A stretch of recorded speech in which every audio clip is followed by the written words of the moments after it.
With the help of NextJs and React and with the power of AI, we are going to build short video generator application with the help of AI. This application is full stack application and we are going to build completely from the scratch. Gonna learn how to generate the video script, then how to generate the audio MP3 file, then also we're gonna learn how to generate the caption for our video and the AI images as well. And not only that, but this complete application we're gonna build with the help of a various new tech stack as well. So let's walk through the application first and let's then talk about the tech stack which we are going to use to build this application. Now, once you come to this website, you have option to go to the dashboard, and if you did not log into our application, you need to authenticate with the help of Clerk. So we are gonna add the Clerk authentication for our application. Now you have option to select or log in with the Facebook, Google, or even you have option to log in with an email as well. Once you click on the Gmail and boom, if you see, it will redirect you to the dashboard page. Now currently I already have the some of the video which I created with the help of AI. Let me play one of them and then you will understand much better. If I open this video, you will see this beautiful pop-up and over here you will have option to integrate this player. Now if I play this one, you will see the image is a little bit moving. Also the caption which is aligned with the audio as well, and you will see the complete video. Right now this video is a short video of 40 seconds and obviously this complete application only building the short video. Okay, now if I go back, you have option to explore more. Obviously this all the video is generated by this particular user.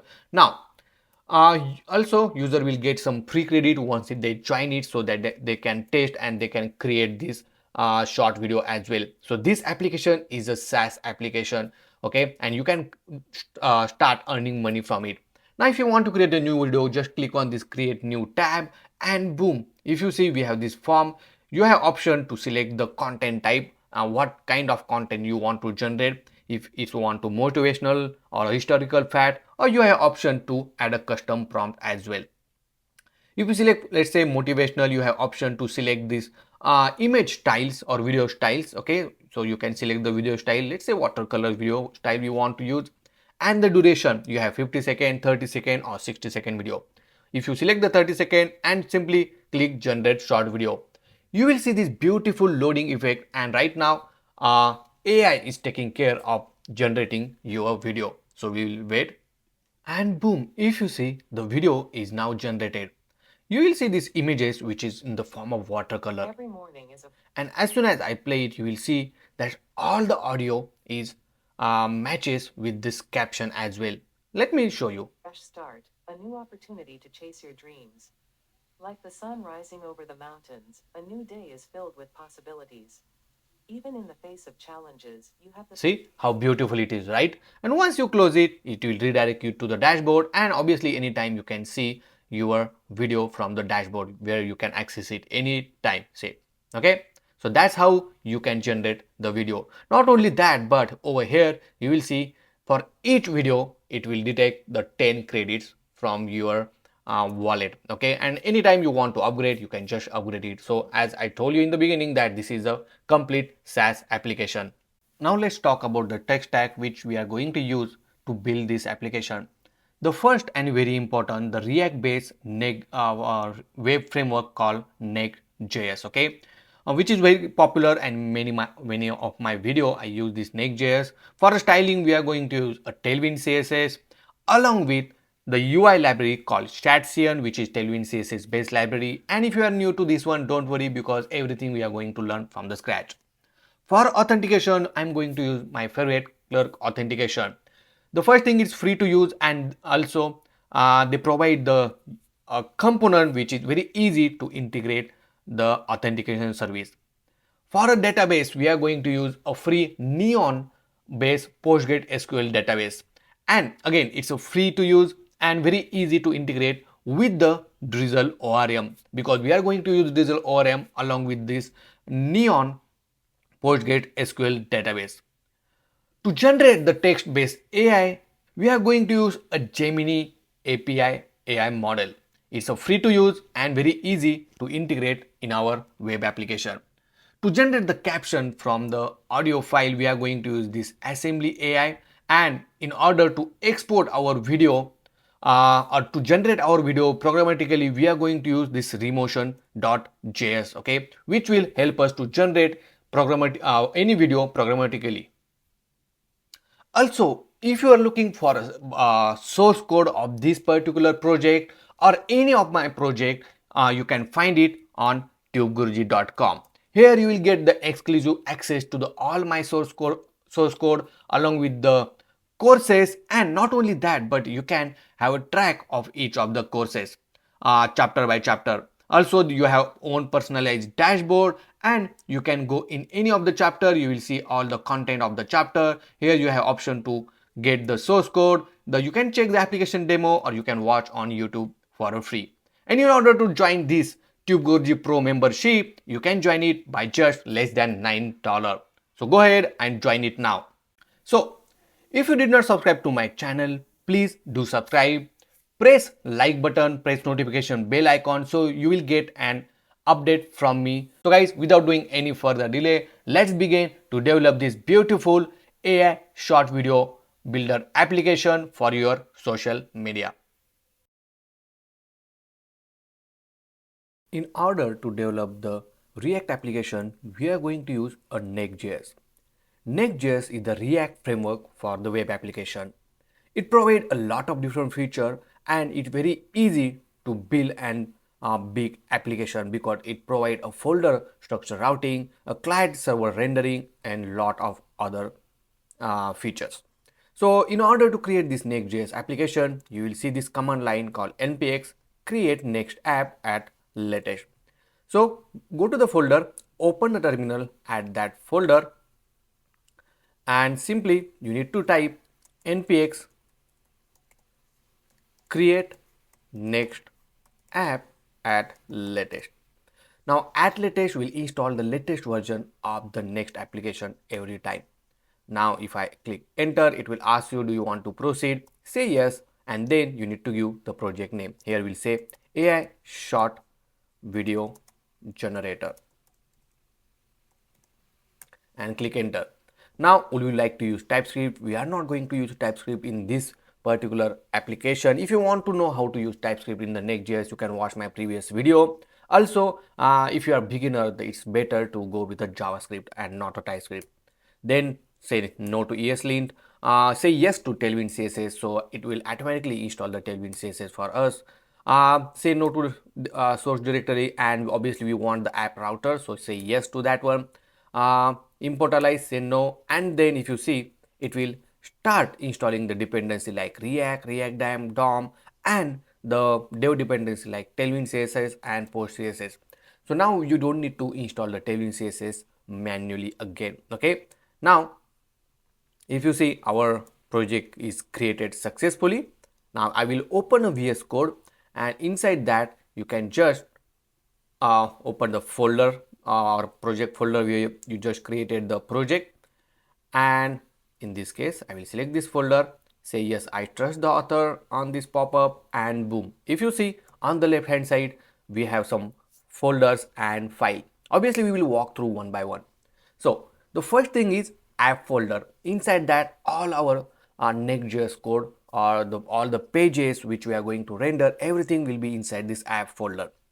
Now inside that we have font. Obviously you can add your own custom font or you can use Google font, and I'm going to tell you how to change the application font as well.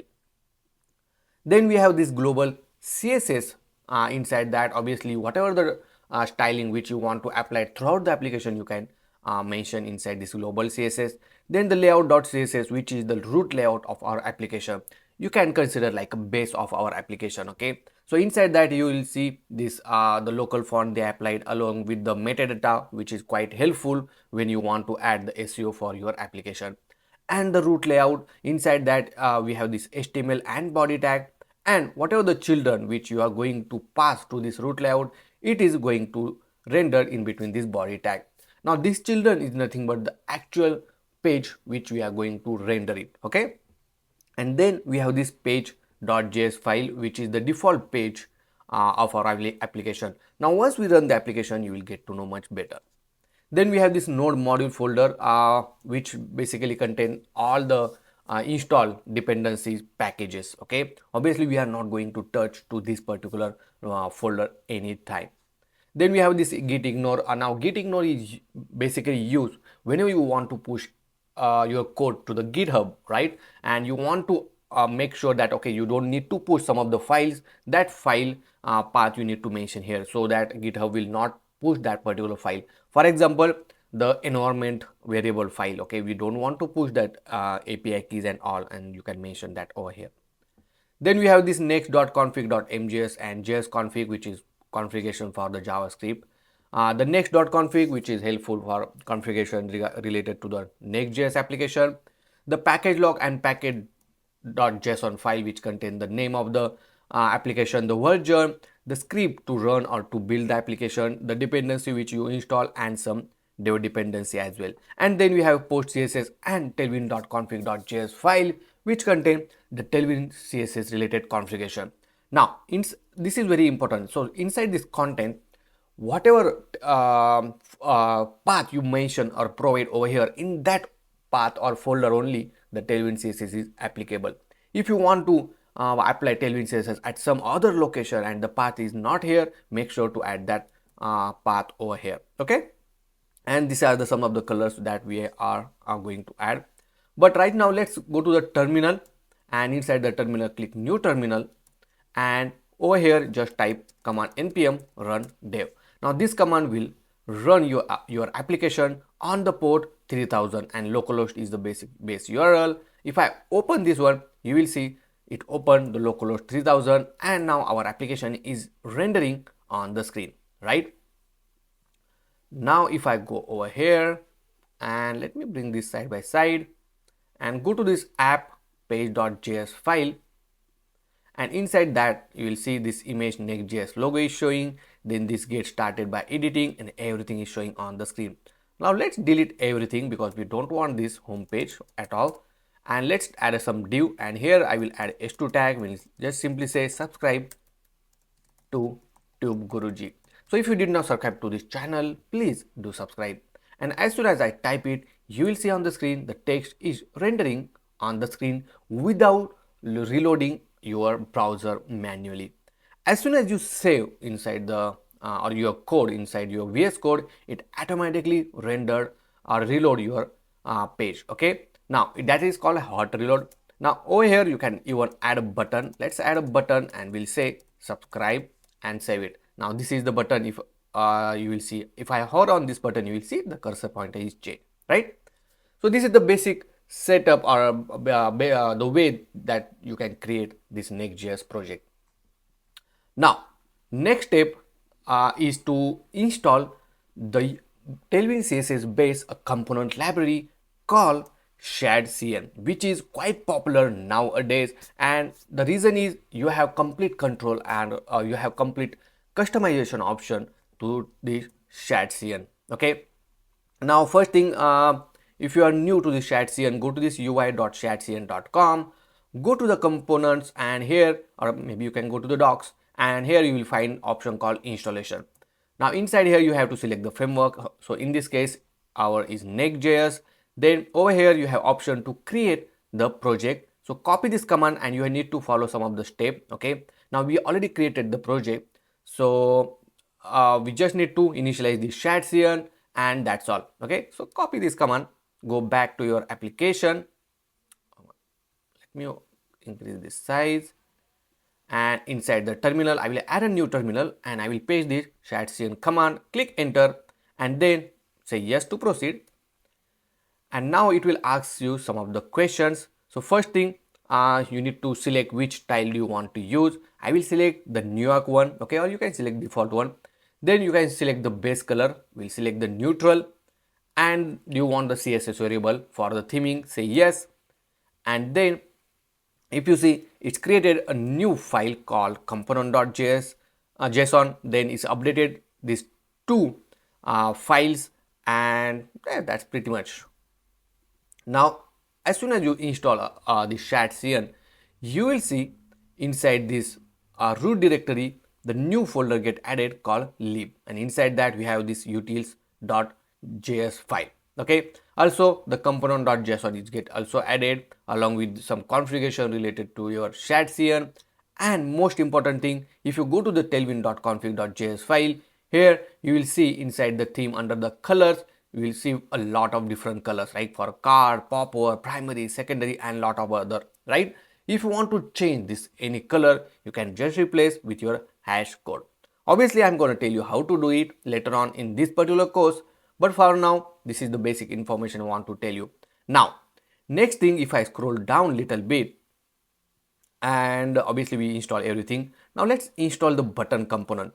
Now each of the component in the SAAS, right, it has its own command in order to install it, right? If you want to use or you want to add this alert, obviously you have to add this alert, or you need to run this npm command first so that it will add into your application. Now in this case we want to use button component, okay, and this is how it will look like. Obviously it has a lot of different variant, okay, which you can use it, but for that one you need to install this button first.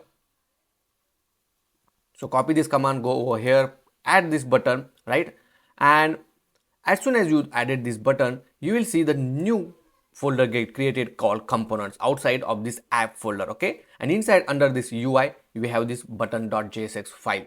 Now inside the button, you will see some of the code which is already written, but you have option if you want to edit this button, okay? And obviously this, once you edit this button, and you can use it in your application, okay? Now if I want to remove and I want to use the SAAS button, as soon as I type this button, you will see you got this suggestion that you can import this button from this UI button component, and inside that you can write like subscribe, see. And if I go over here inside our application, you will see this beautiful button getting rendered on the screen, right?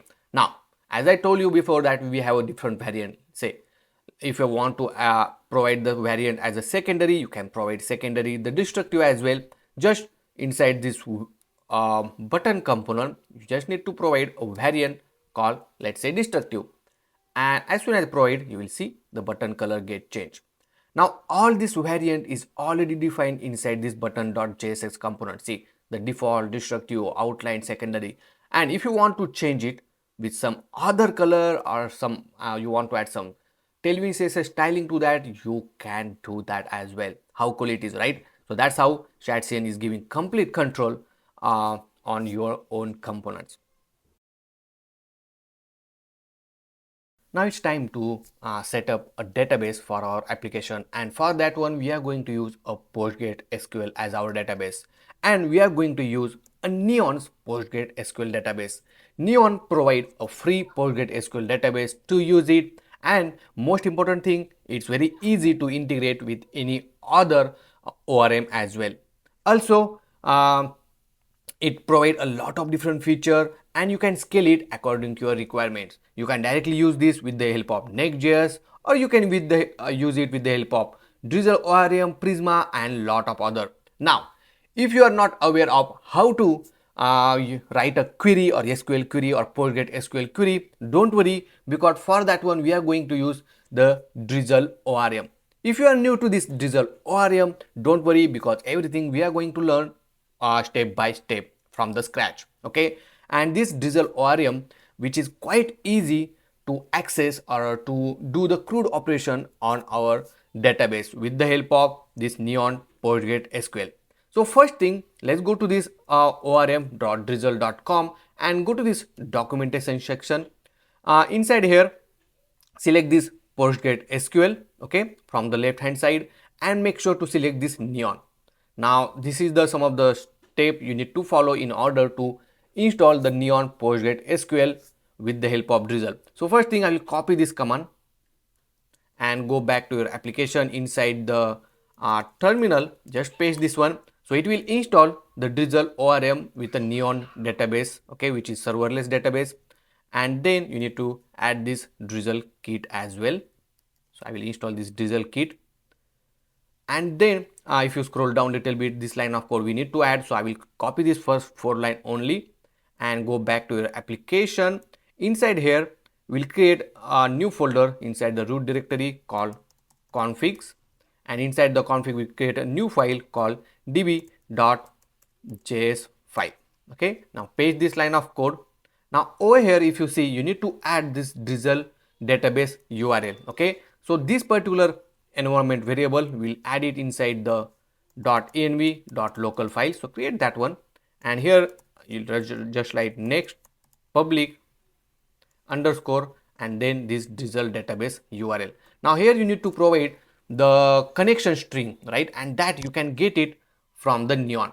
So if you don't have an account with the Neon, just create a new account or you can just log in. So in this case, I already have account, I will log in it. And once you log in, you have option to create a new project if you are using this first time. But if you use already, select the existing project, and over here you will see a lot of different option. Okay, but we want to create a new database. So on the dashboard you have database option. Select this database option and click this create new database. If you see, with this Neon PostgreSQL I use this particular Neon in many of my project. Okay, so just create a new database. Here you need to give a database name. Here we will say AI short video generator, and select the account and simply click create. Now as soon as you create, without a second, it will create this connection string. Copy this connection string as it is, go back to your project and paste it here. Cool, right? Now you are good with the connection string. Copy this environment variable, go to your db.jsx, just paste it here. I will remove this exclamation mark and you are ready to go. Now one more important thing over here, make sure to export this constant db so that you can use this reference throughout your application, and simply save it. Now most important thing, that how to create a table inside our database. So for that one, in through the or with the help of drizzle, you need to create a schema. Okay, and if you don't know how to create a schema, you can anytime you can go to this drizzle and learn how to create a schema and everything. But don't worry, let's do it line by line. So inside this config only, we'll create a new file called schema.js, and inside this schema.js, here first thing we'll say export. Constant, you need to give the name of your schema. Here we can call users. Okay, so here we'll say is equal to pg table. Pg is stand for PostgreSQL table you want to create, and make sure it is inputting from this pg core. Okay, then inside that you need to give the table name. So let's give users. You can make it small, keep it everything small as a table name, and then you need to provide the value inside this curly braces. Okay, so let's say you want to provide the id.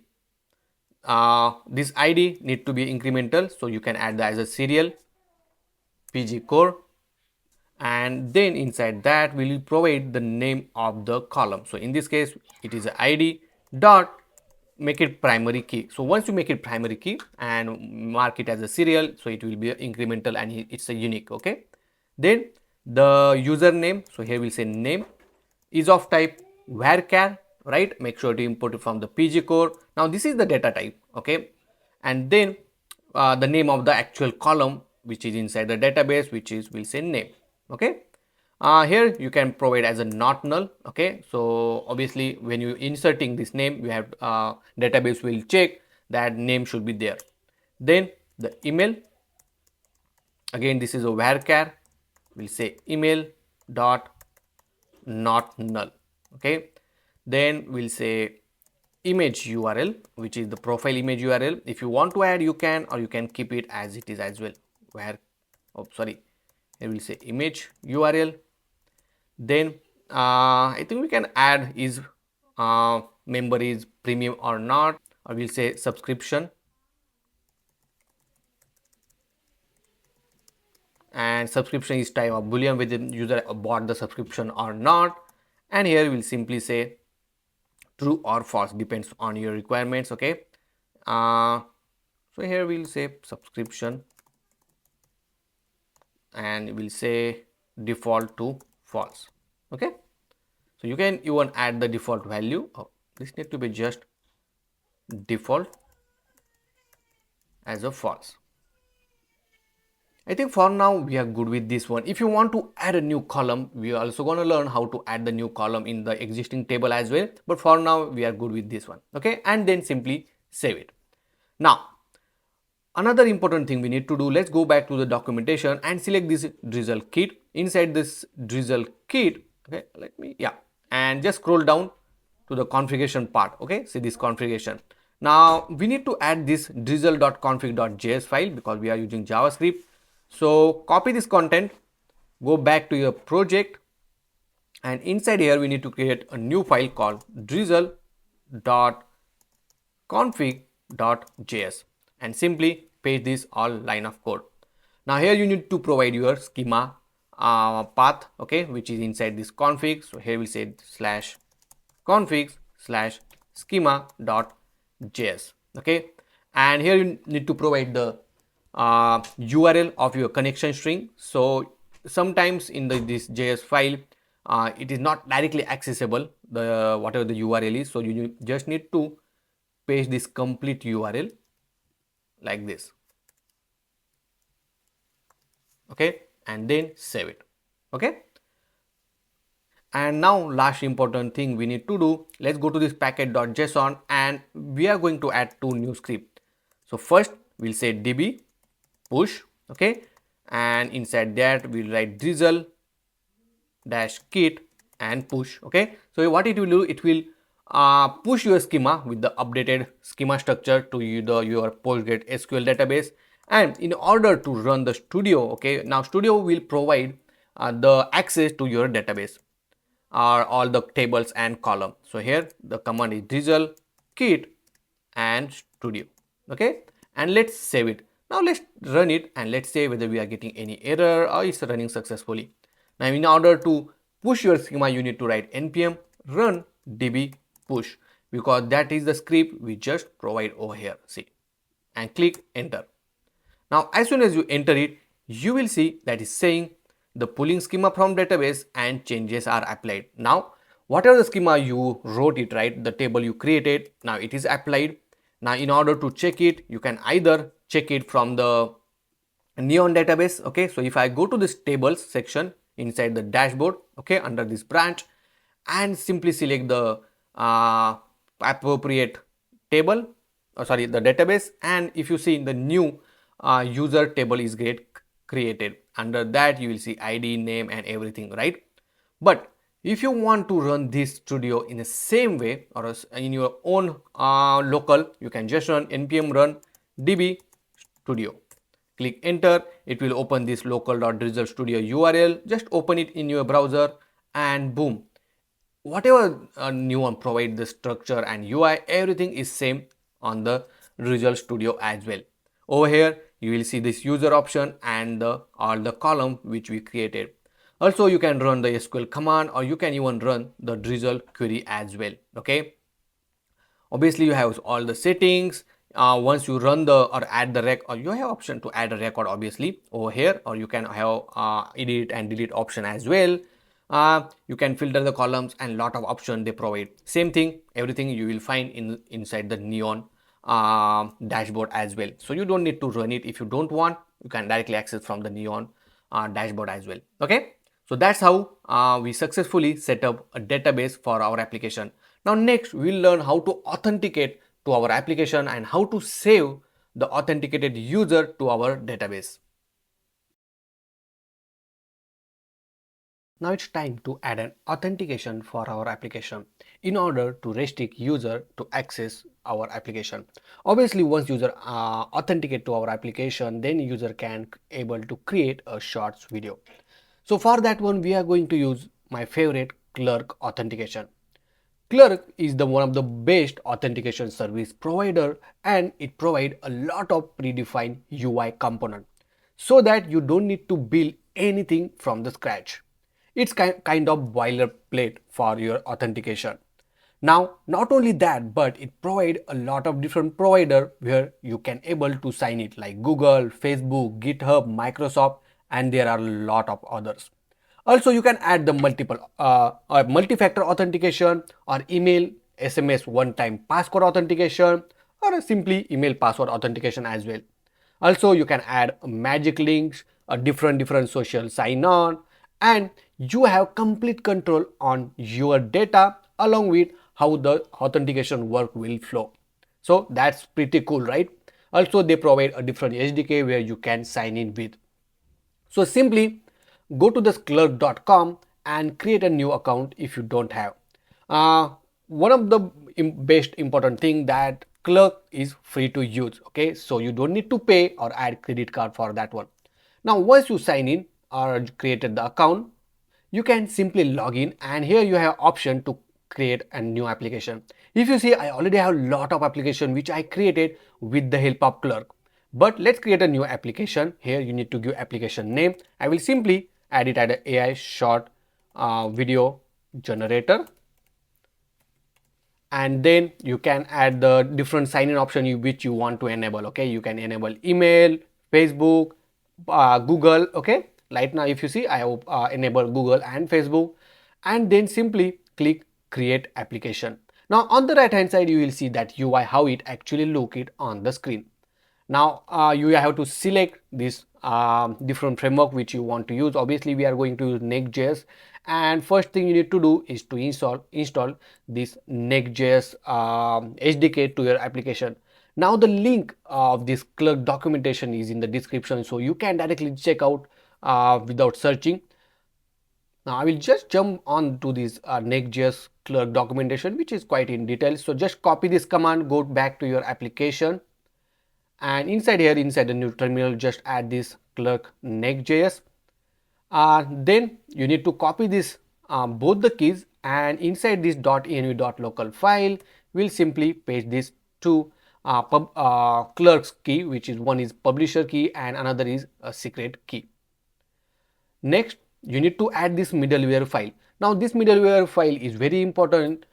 In that file you will specify which route you want to protect and which route you want to make it public. Okay, so I will just copy this name and go back to your root directory. Over here we'll create a new file, make sure it's a JS, and simply copy all of this code as it is.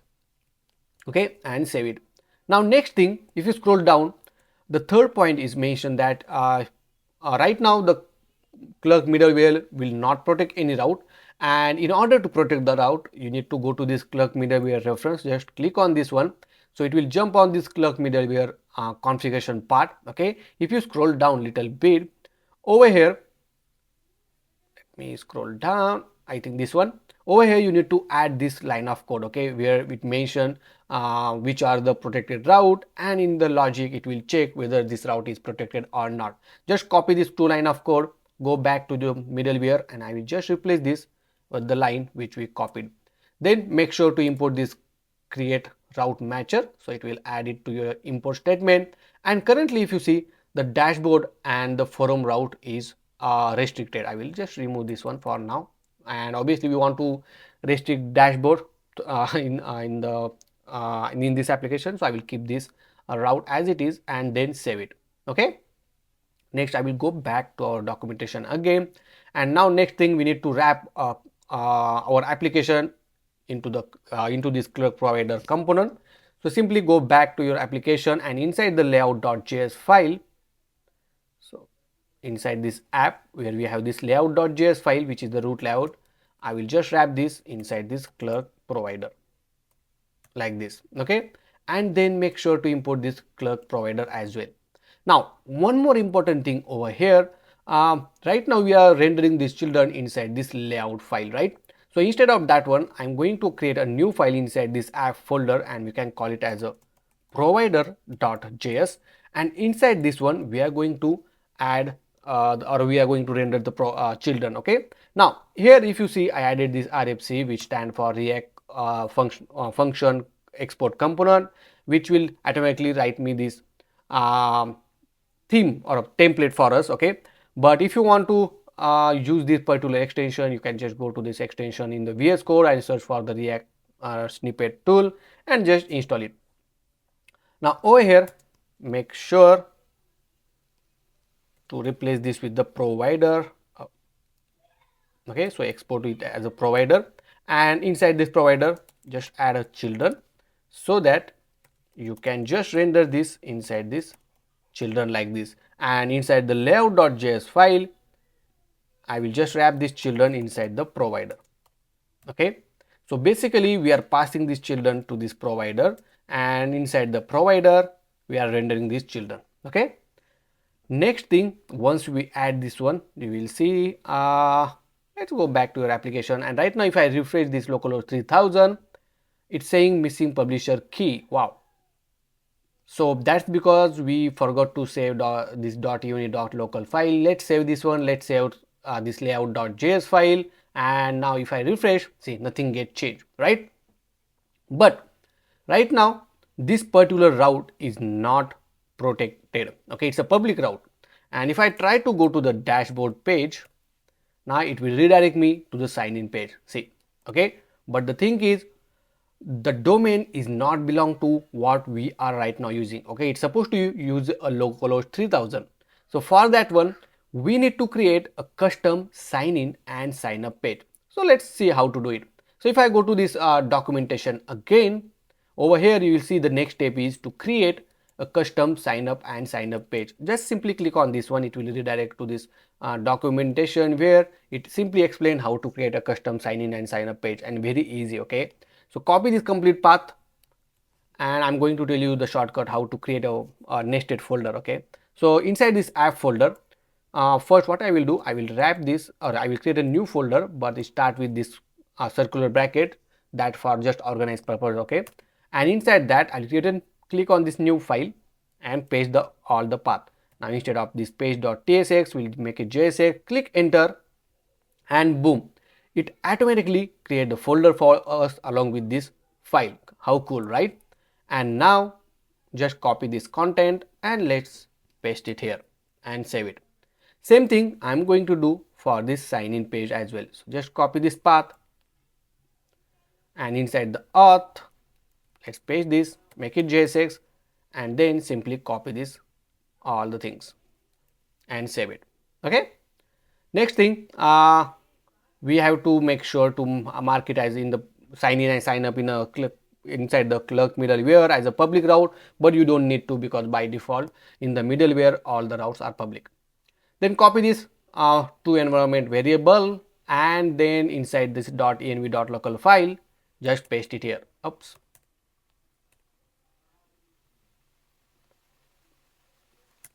like this, and save it. And the last, that's all we need to run. Okay, now if I go to the localhost 3000, nothing get changed, but if I try to access the dashboard, boom, it will redirect it to our localhost sign in page. See, okay, and that's how it works. Now over here we have this option, sign in page, the email address, and everything. Now obviously on this particular page, right, we can obviously modify this one little bit, so it's very easy. Let's go close this, all of this tab, and on the left hand side I want to add an image, and I want to keep this on the right hand side. So simply from my download folder I'm going to use this image, and then let's go to our application, and inside this public folder right now we don't have, so let's create a new one as a public, and we'll keep all our assets like image, and here I will just rename this as a login. Okay, perfect, and then save it. Now inside this sign in page.jsx file, over here I will add a div. Inside div I will add two more div. Okay, now inside the one div obviously we'll keep our sign in component as it is, and in the first div I will add the image. So now this image tag I am importing from the next/image. Next is providing their own image component, and inside that we can directly use the login dot, I think it's a JPG, right? Let's see, yeah, JPG. So if you see over here in the NextJs, we don't need to provide a complete URL. NextJs will automatically detect that you are trying to access this particular file or access from this public folder, and over here we'll add the login. You can provide the width or height, okay, and save it. Now these are the two div. Obviously we want to divide the screen into two parts, so I will add a class name. We'll make grid column 1 when the screen size is smaller, and when the screen size is medium we'll make grid column 2, and then simply save it. Now if you see, on the left hand side we have this image, and on the right hand side we have this component. But let's add some style. So in the class name here we'll make flex, justify center, and then item to be in the center and height to be screen. See, now it is in the center. For this image we'll add a class name, we'll make width to be full and object content. Okay, let's see how it looks. Perfect. See, okay, now we have this image on the left hand side, and on the side right hand side we have this beautiful sign in component. How cool, right? Now if I select the Google account, and here you will see that you can able to select the account as well. Okay, now I will go to this localhost 3000, and then I will just simply go to this sign in page. Okay, and select account. Once you select this account, you will see you will redirect to localhost. Okay, it means you are able to sign in successful. But Clerk also provide one component from where you can check whether you sign in or not, right? So simply if I go to the page.js, which is our default page, and over here I will just add user button component from the Clerk Next.js, okay, and save it. Now you will see the magic, and if you see over here, the user's profile picture will appear, and if I click on this one, boom, you will see this beautiful UI to manage your account, or to option to sign out as well. If I click on this manage account, you will see this option to manage your complete account. How cool it is, right? And that's everything. You can build it with the help of Clerk. I did not write any code for that one. Clerk is taking care of everything, and this beautiful UI also provided by Clerk only, without writing any components. With this single component it is taking care of everything. Okay, so that's why in this particular application we are going to use Clerk authentication, because there are a lot of things that we are going to need it from the Clerk. Okay, so next we're going to learn how to save the data once users sign into our application. Now it's time to save our user. We already set up the backend, it means database as well as authentication as well. And when user come very first time to our application, we will check if user is a new user or not. Okay, with the database. If user is new user, then obviously it will go to the function where we are going to save the user's information to our database. But if user is existing user, then we will directly give access to the our dashboard. And once user save to the database very first time, and then we will show, or we will give access to the dashboard. Very simple and straightforward workflow. So let's go back to our application, and right now inside our application the user is not login. Okay, so let's go back, and inside our provider.js, right here, in order to access the login user information, Clerk is providing the one hook. Okay, and from that one you'll get the user information. So the hook is use user, and if you see, it is importing from the Clerk Next.js. Now from this user information you will get all the user information like name, email, image URL, and lot of other things. Here we'll write a new method called is a new user. Okay, we'll check if the user is new or not. Here we'll write constant result is equal to await db, which is importing from our config/db, which we already exported, dot, we'll first check if user is already there inside our database or not. So we need to write db dot select from, so which table we want to get it. So in this case is a users table. Okay, and if you see, we are getting suggestion that you can access it from this config schema. As we are using await, here I will make async. Then here we need to write where clause. Okay, and inside the where clause we need to check if current user is matches with the user which is inside our database. Obviously in the database we don't have any user right now. If you see, it's a completely empty. Okay, so here we can write users users dot email if it matches with the login users email. So here we'll say user dot email address which we are getting from this user. Okay, and then that's all. Now here we can write if results of 0, if it's not there, okay, it means result is empty, then we'll simply need to add user to our database. Okay, so here we can write await db dot insert this new record inside the users table, and then we need to provide the value. Now first thing, we need to provide the name of the user, which is user dot full name, okay, which we are getting from, again getting from this user. Then we need to provide the email as user dot primary email address dot email address. Okay, and if you want to provide the image URL, you can also provide that one using this image URL. Okay, and that's how you can check the user, and then if it's not there, then you can insert it. Now here for your information, I will just console the result. Okay, whatever result we are getting from this particular query. Now this is new user, we need to call inside the use effect. So whenever this application get launched at very first time, it will check if the user is available, then only we will call this method. Okay, obviously if user is not there, they will not make any sense to call this method. Okay, and that's the reason I wrote this user and add is user, means if user is there, then only execute this is new user method, and this use effect will execute whenever the user information is available. Let's save it and let's go back to your application.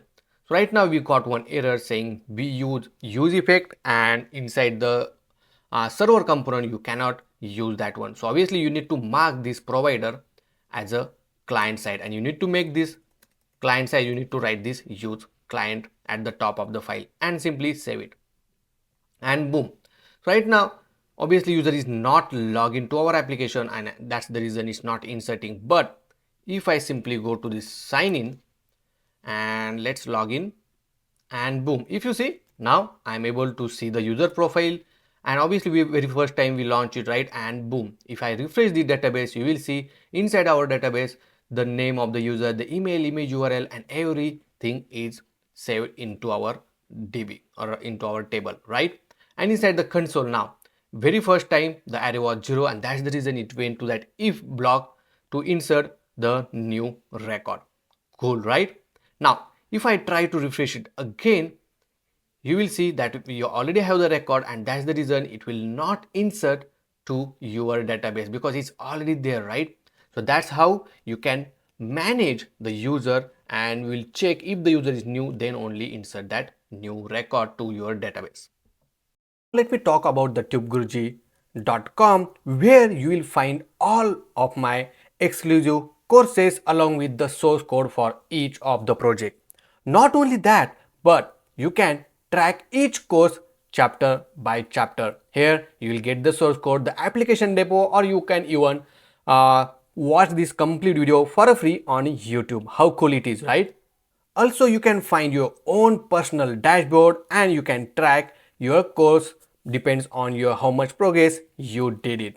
Okay, and in order to join this particular Tube Guruji Pro membership, it will just at $899 per month. Okay, and you will get an access to the all the courses and the source code for free. Now let's update the font of our application and along with the primary color. So let's go back to our application, and inside the root layout, so this is our root layout, and inside this one, if you see, we have currently using this local font. So I will just remove this local font. Okay, we don't want this import statement as well, and we are going to use a Google font. So here, if you want to import it, you just need to write next, or you need to import it using font/Google, and here you can just search the font which you like it. So if I go to this Google font, and you can explore whatever the font you are interested to use it. Let's say in this case I want to use this outfit. I will just search it, just remember the name and just try to add this name over here, and you will get this suggestion. So in this case, the outfit font, I want to use it, just import this one, and now you just need to initialize this one. So here we'll say constant outfit is equal to outfit, and inside here you need to provide the subset. So the subset, let's say Latin, and then inside this body class name I will remove all of this, and then inside here we'll say outfit dot class name, and that's all. You are ready. Now if I go back to our application and refresh this, you will see the font of our application is now changed. Cool, right? So that's how easily you can change the application font. Next, if you want to change the primary color, okay, so what you can do, just go to the tailwind.config.js and you can apply the primary color, or you can apply the color to specific section that you can also apply. But if you want to apply primary to some default primary color, you can just add the hex code. So in this case, I want to use this primary color with this hex code and I will save it. And inside this page.js, let me remove this variant, okay, and save it. You will see this primary color. Now it's kind of purple color, which we just set it inside the tailwind.config.js file. Okay, so that's how you can also update the color combination for your application. Now it's time to design a dashboard for our application, and this is the simple layout for the dashboard. Okay, so at the top we have the header along with the logo, the dashboard button and the user profile icon button. Obviously this header we are going to use for our landing screen as well, which we are going to develop at the end of this course. And then we have this side navigation bar along with all the options which you want to keep it there. Okay, and in this particular space we are going to render all our component or the pages, okay, keeping the sidebar and header constant throughout the dashboard section. So let's go back to our application first, and then we are going to create a new route. So inside this app folder, in order to create a new route, here you need to create a new folder or inside the app only. Make sure you are inside the app and just create a dashboard. And inside that we'll create a page.jsx, or you can write js file, whatever file you want to write. I will just rename this to jsx, okay, and then you can add the default template, something like this. Just rename this to a dashboard and then save it. Now if I go back to our application and if I try to go to the dashboard, you are able to see the dashboard text on the screen. It means you are on the dashboard screen. Now also you have to make sure this particular route we need to protect it from the unauthorized user. So inside the middleware, you inside this protected route, you will add the dashboard route, something like this. So you are protecting dashboard and all the sub route or nested route under this dashboard also you are going to protect. So that's what is the meaning of this particular line. Now inside the dashboard we are going to create here we are going to create a dashboard's own layout. Okay, so simply inside the dashboard we'll create a layout.jsx file, add the default template, and we can just rename this to dashboard layout and save it. Now in this dashboard layout, all the children which is going to render under the dashboard, we are going to render through this children, and so I will use it like this and then save it. Obviously on the screen you will not see any changes. Okay, now first thing we need to design the header for our application. So inside the dashboard I'm going to create a underscore component folder. So whenever you use underscore, it means this is just for grouping and NextJs will consider that this is not a route. Okay, and that's what we wanted. And inside that we'll create header.jsx file, add a default template and save it. Now this header we need to add inside the layout.jsx. So I will just make sure it is in the div, and again we will use the header, something like this, and save it. Okay, perfect. Now you will also see the header at the top. Now let's go to this header.jsx file, and inside this one we are going to add the logo and all of these things. So in order to display the logo, I already added that in a public folder. So if I go to this public folder, you will see this logo.svg, and this is just a svg code for the logo. And here I will add a div inside that. In order to show the logo, we'll use image next/image, the source tag, and inside here we'll use logo.svg. We'll give width of 30, height is of 30, and let's save it. And if I go back to our application, the logo image is showing on the screen. Also over here I will add h2 tag and we'll say AI short vid. Okay, something like this, the name of the application. Here we add a class name as a flex, so it will be in one line. We'll give some gap of 3 and we'll make item to be in the center. For this h2 we'll add font bold text excel. Perfect. Okay, next we'll give some padding to this particular div, so we'll add a padding of 3, padding x to maybe let's say 5. Let's save it and let's see how it looks. See, now on the right hand side, as per this mockup, we want to add dashboard button as well as this user profile icon button.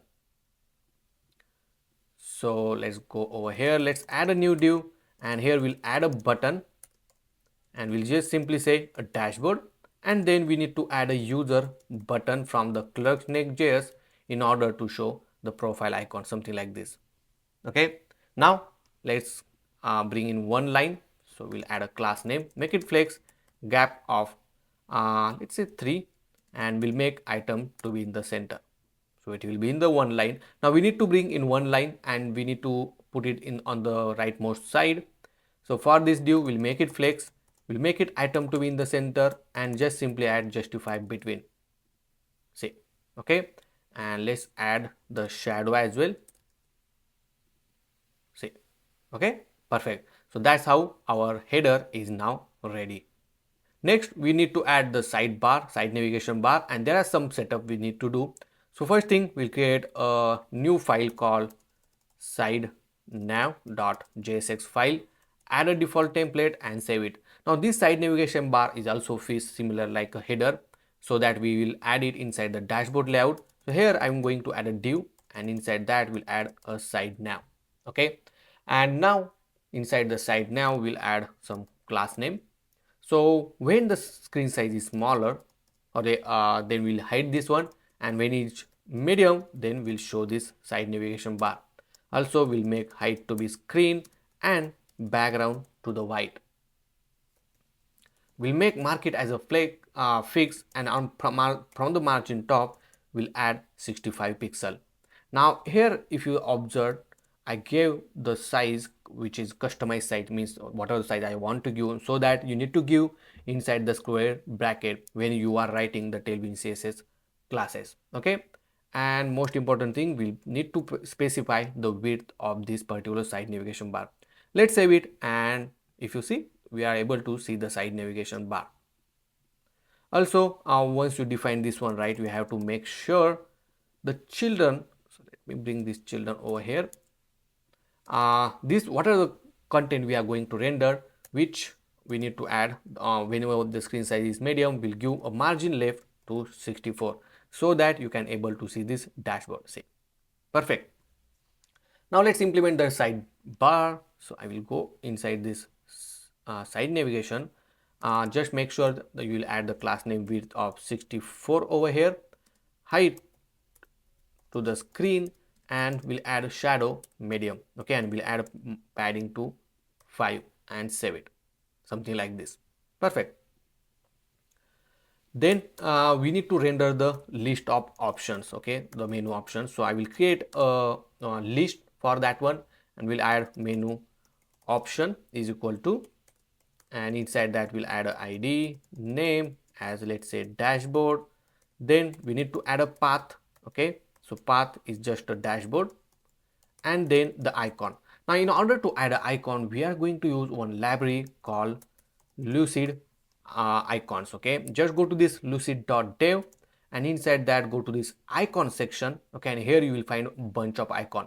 But if you want to install these icons, right, go to the get started, go to the installation, and obviously we are going to using the React. So just click npm, copy this command, go back to your application, and simply inside the terminal paste it here. Okay, and so that you can directly use this icon as a component. So let's say in this case I want to use a panel top left as icon, and as soon as I enter it, you will see it is imported inside this file. And also this is the preview, this is how it will look like. Okay, but if you want to search which icon do you want to use, you can just search something like this, and here you can just use this name to import into your application. Okay, how cool it is.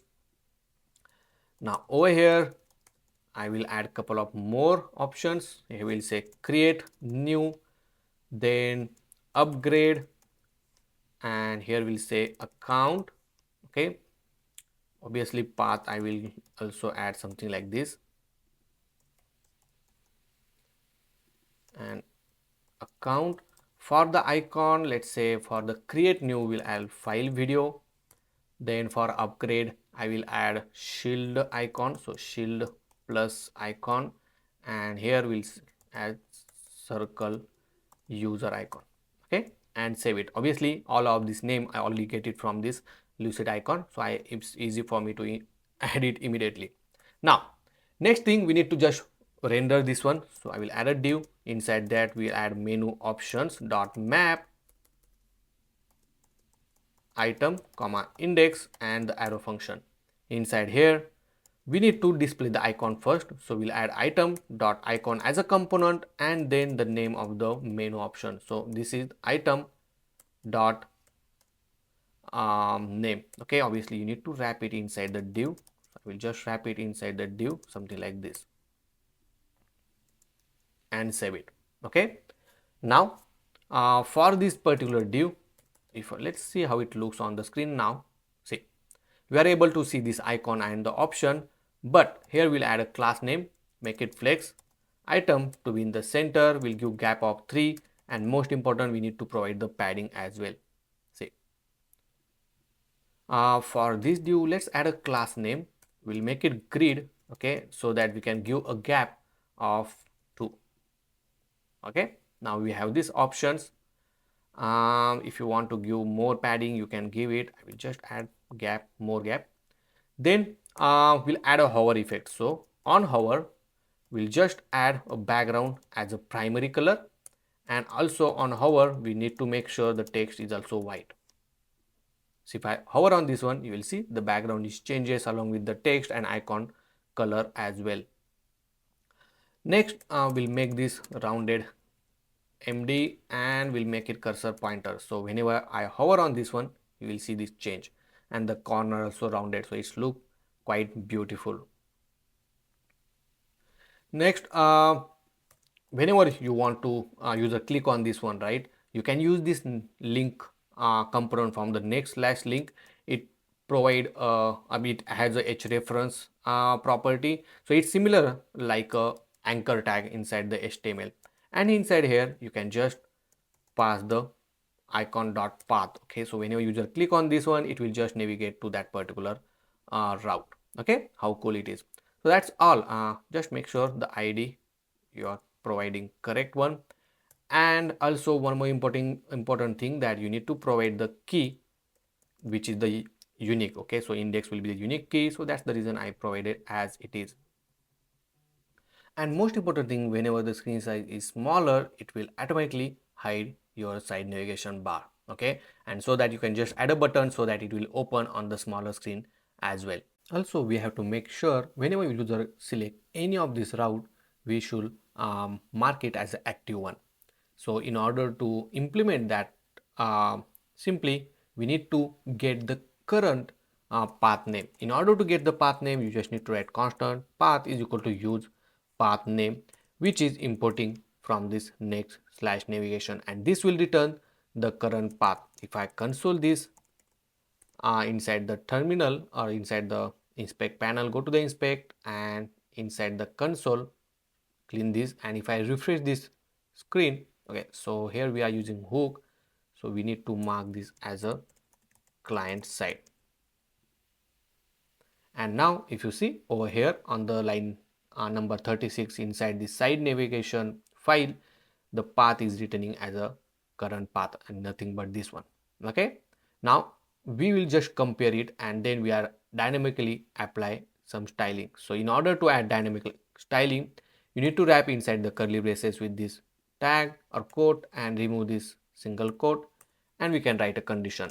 So if the path is matches with the menu options dot path, okay, then we can simply add background as a primary and text as a white. See, so right now the dashboard is active one, and automatically it is showing as the active option. Okay, so that's how. If I go to this create new, obviously we don't have page for create new, but once we have, it will show this create new as active one.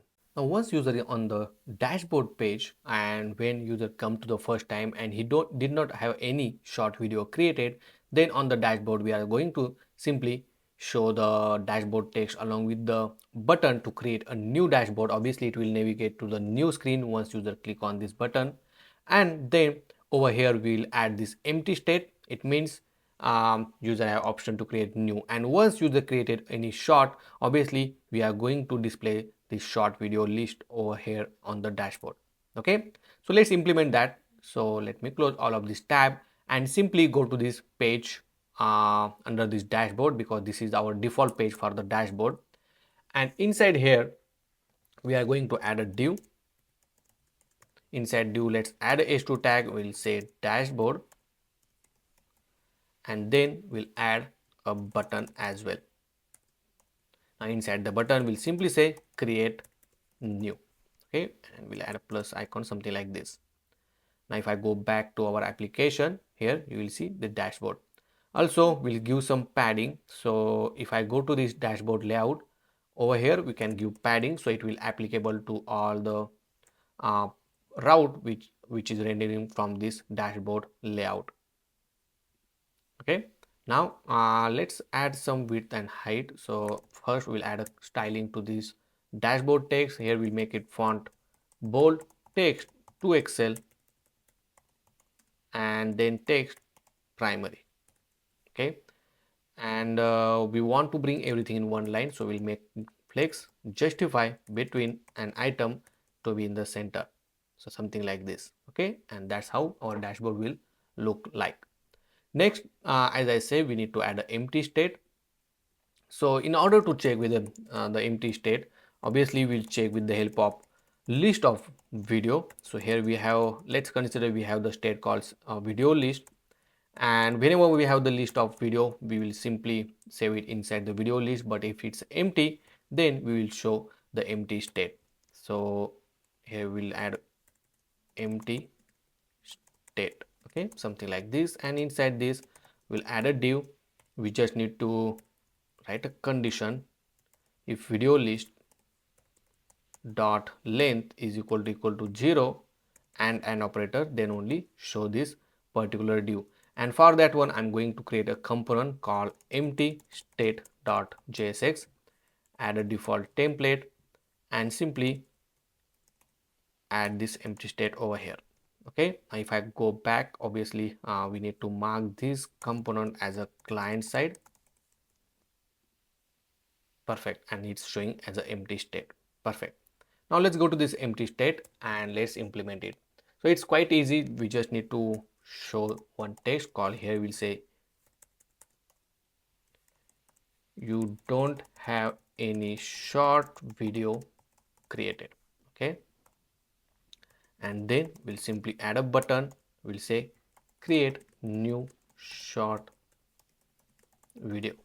Okay, and that's how it will look like, but we'll add some styling. So we'll add a class name, we'll add a padding of 5, we'll add a flex item to be in the center, and flex column because we want one below each other, and then margin top to 10. We'll add a border to 2, but I want a border is of dotted, so we'll add that one, and padding y to, let's make it 24.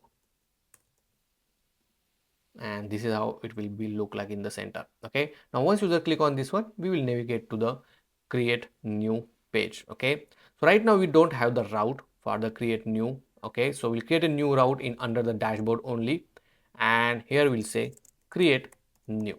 Okay, and click enter. Now inside here we need to create page.jsx file, add a default template, and I will just rename this page as a create new video, or you can say just create new, and save it. Okay, now when a user click on this button, we need to make sure it will navigate to the create new page. So simply I will add link tag with the path as a /create new, and I will wrap it something like this and save it. Now if I click on this create new dashboard, it will navigate to the create new. Somehow it is okay. So this need to be under the dashboard because we created this create new under the dashboard, right? So maybe you can write something like this dashboard and then create new. Now if I go back and click on this create new, now it will navigate to the create new. See, okay, because we want to keep it inside the dashboard only. Same thing you need to update inside the page dot not page but inside the dashboard side navigation bar. So if I go to the side nav where we have menu option and over here make sure it is under the dashboard, okay, and save it. Also same thing you need to do it. So over here I will also wrap it, but I will just copy the existing one from the empty state and we'll paste it here and save. Now even though if I click on the, if I go to the dashboard, so link is not defined. Okay, make sure to you, I will add the link in the side nav, not here. So maybe inside the dashboard. So if I go to the dashboard page, right, make sure you will import this link tag from the next slash link and boom.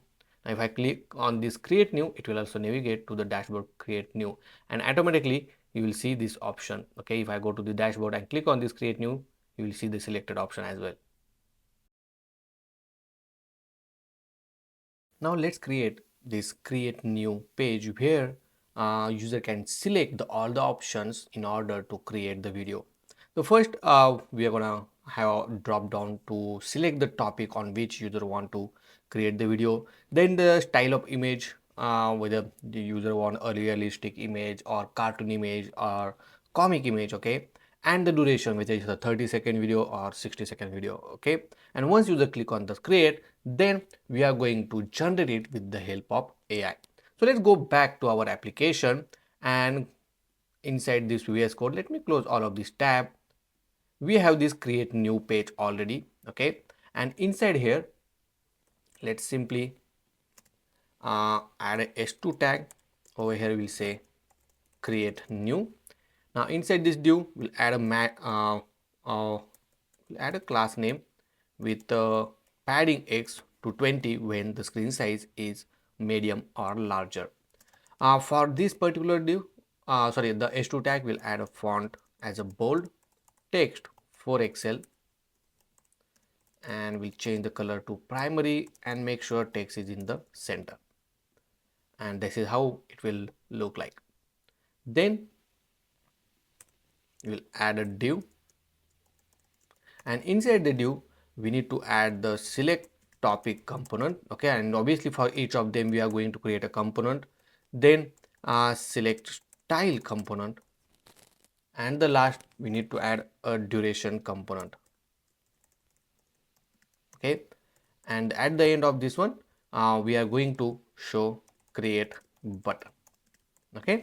So let's create the each component one by one. So under this create new, we'll create a new folder, or let's create a new folder called components, and all the components related to this create new page will keep inside this underscore component folder. Inside this one we'll add select topic dot jsx file, add a default template and save it. Now make sure to add this component inside this page.js file as a select topic and save it, okay. Now if I go back to our application, you will see this component get added. Perfect. For this div I will add margin top to 10. Also we'll add a shadow medium and margin top. Let's add padding to 10 as well, okay. So we'll get this kind of border. Perfect. Let's go to the select topic, and inside this select topic we'll give some title and subtitle. So heading, the inside the h2 tag we'll say content.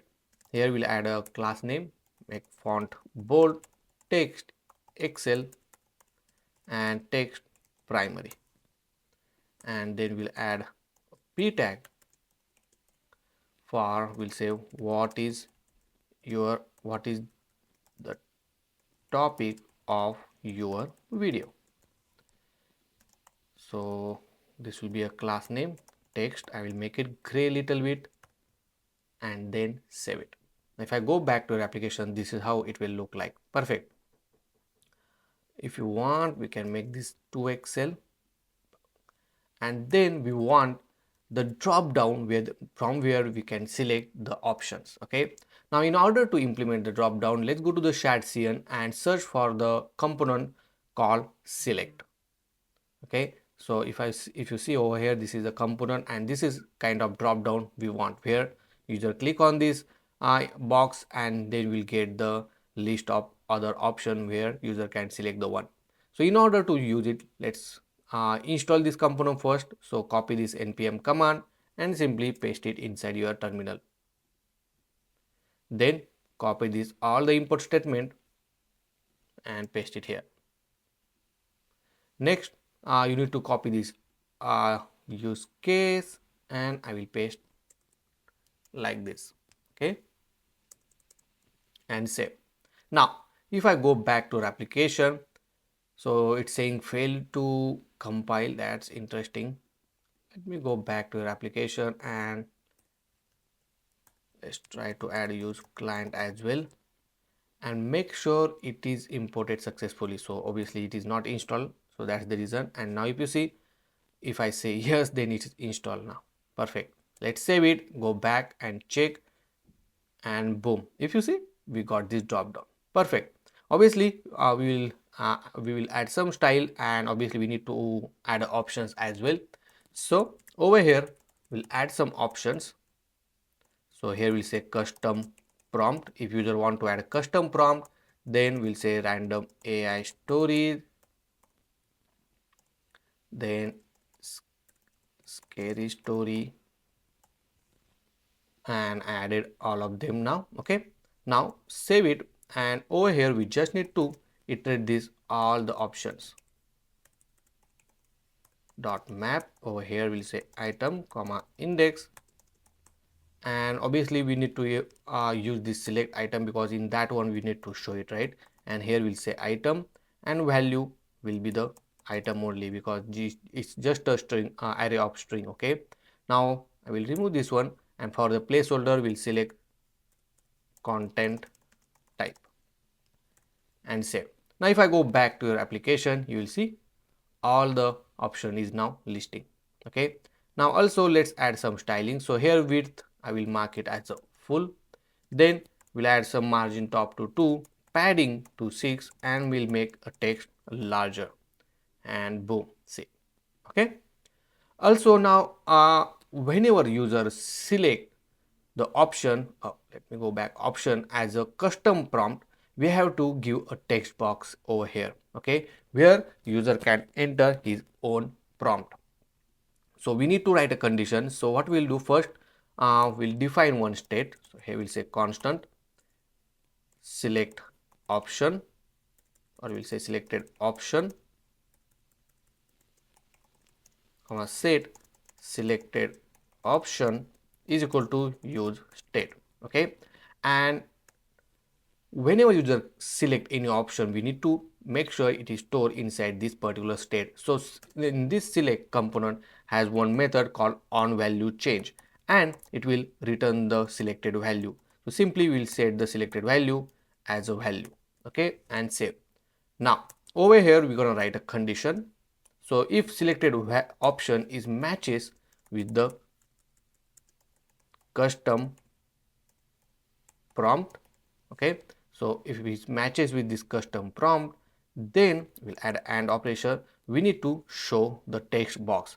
Now in order to add a text box, I will go to the shared CN, and it has a component called text area. Okay, so I will just copy this npm command and we'll install inside our VS Code or inside our project, so that we can use it inside our project, inside our code obviously. So here simply add a text area from this text area component and simply save it. Now if I go back And if I select the custom prompt, and here you will see the text area. Okay, obviously we will add some styling. So here we'll add a class name. So margin top to 3. Then here we can add a placeholder, and we'll simply write prompt on which you want to generate video. Okay, and this is our prompt, and if I save it, see the text area. But if I select the different one, you will see now that text area is gone. Only when you select the custom prompt, you have option to add the your own prompt. Okay, so that's how it works.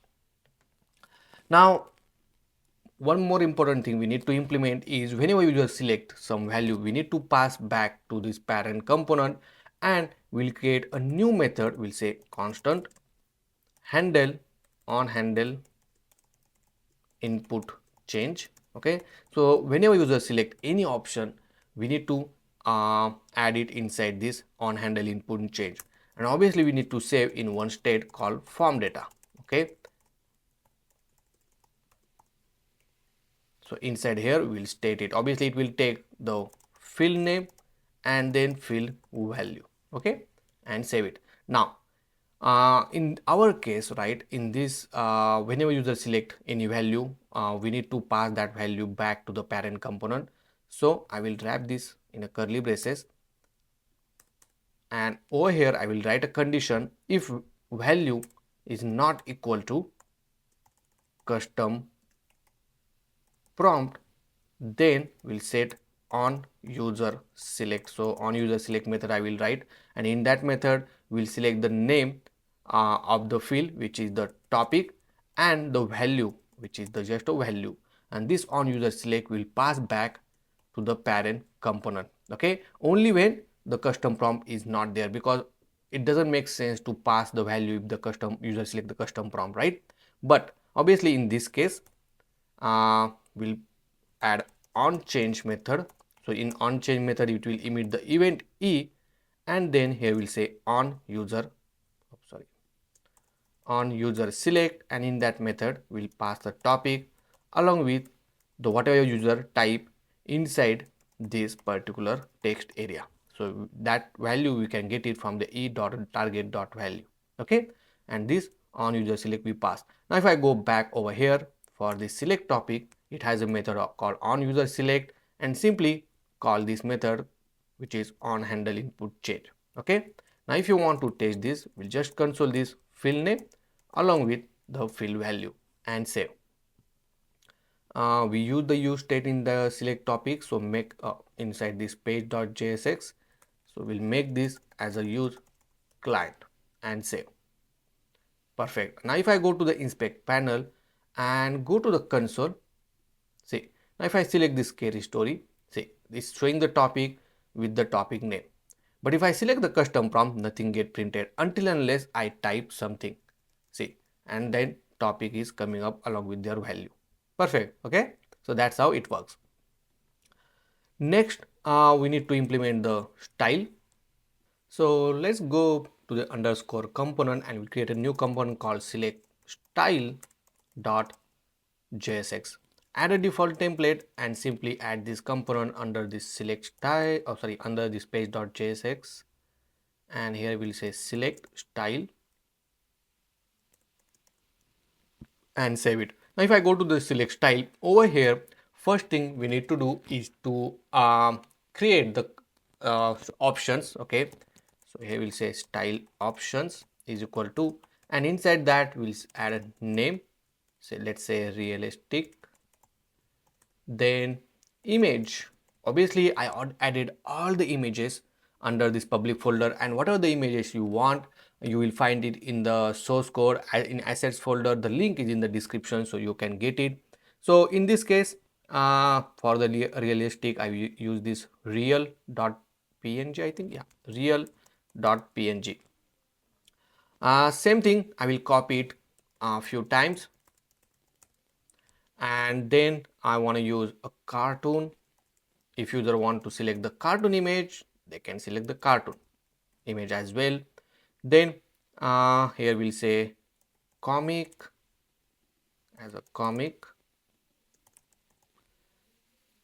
then watercolor, and we'll say GTA. I think let's try this one as well, GTA style, and save it. Okay, now we have all the style options ready. We just need to iterate that one, but before that, let's copy this h2 and p tag, okay, because we need this one, and inside this just paste it here. Okay, next I will just replace this. We'll say style, select your video style, and then we'll define div. Inside the div we'll just iterate the option list. So here we'll say style options dot map item comma index. We'll iterate each item, and then inside the div, let's add a div. We'll add an image from the next slash image, the source, and the source will be item dot image. Okay, then we'll give width, let's say 100, height, let's say 100, and let's save it. Let's see how it looks, whether it's showing on the screen or not. So right now it's showing the real.png. It must start with the leading slash. Perfect. So over here we are trying to fetch from the local, so make sure it will start with this slash. I forgot to add this one. Now if you see image, oh, it's not showing. Let's see why. So all the images had extension jpg, so that's the reason it was not showing. Let me replace it quickly for all of this image, and now if you see, all the image is now showing on the screen. Perfect. Now let's apply some style. So for this div we'll add a class name, make it grid. Let's add a grid column 2 when the screen size is smaller, grid column 3 when it's medium, and grid column 4 when it's large. And on Excel we'll add a grid column 5. Okay, also we'll add some gap, so gap of, let's add a gap of 5. Perfect. Okay, let's make it 6 actually. Perfect. Okay, now over here we'll add a class name, and for this one we'll add height to 40. We'll add object cover because it's right now is not correct, so we'll add object cover rounded, large, and width full. Let's see how it looks. See, you can add a height, more height, let's say 48. Perfect. Okay, now we have this image style option. For this div, let's add a class name, margin top to 7, so we have some distance between this one. Also for the image as well, we'll add margin top to 3, so that we can have some gap. Okay, and now we have this beautiful option. Obviously for this option we need to provide the text as well. So here we'll add h2 tag. Inside that we'll say the name of the option, so item dot name, and this is how it will look, but we want on the top of this image, so I will add a class name. We'll mark it as an absolute. Okay, we'll add a padding to 1. We'll add a background as a black color, and we'll add bottom to 0. Also make sure to add a width to be full. Okay, this is how weird it is looking. That's fine. Let's make class name and relative. Oh, this need to be a, so for this div you need to position it as a relative. Okay, and now if you see, it's showing it, but obviously we need to make the text as a white, so it will be visible on a black background. See, something like this. Then also make it text to be in the center, and then we'll add the rounded corner to this one as well. So simply you can mark it as a rounded large, but we want only bottom side, so you can also mention rounded bottom large, something like this. See, now whenever I hover on this one, we have to make sure we'll add some animation effect as well. So over here we'll add hover effect. We can just simply scale to 105, and for smooth animation we can add transition all. Now whenever I hover this, we will see this beautiful pop over, right? And we'll make cursor pointer whenever you hover on this particular image. Perfect. Now whenever you user select any of this image, we have to make sure we will show a selected kind of options. So for that one, let me close this one, and then we'll simply add one option called selected option comma set selected option is equal to use state. And when you do the select any option, right, obviously on the click of this div, we'll add on click and set selected option as item dot, you can add a name, okay, item dot name, and then save it. Now obviously if I click this one, right, now this item is selected, but we need to show that as a selected one. So for this particular div, let me bring this down, we will add a dynamic styling or a conditional styling whenever depends on the selection of the user, right, we will change the style.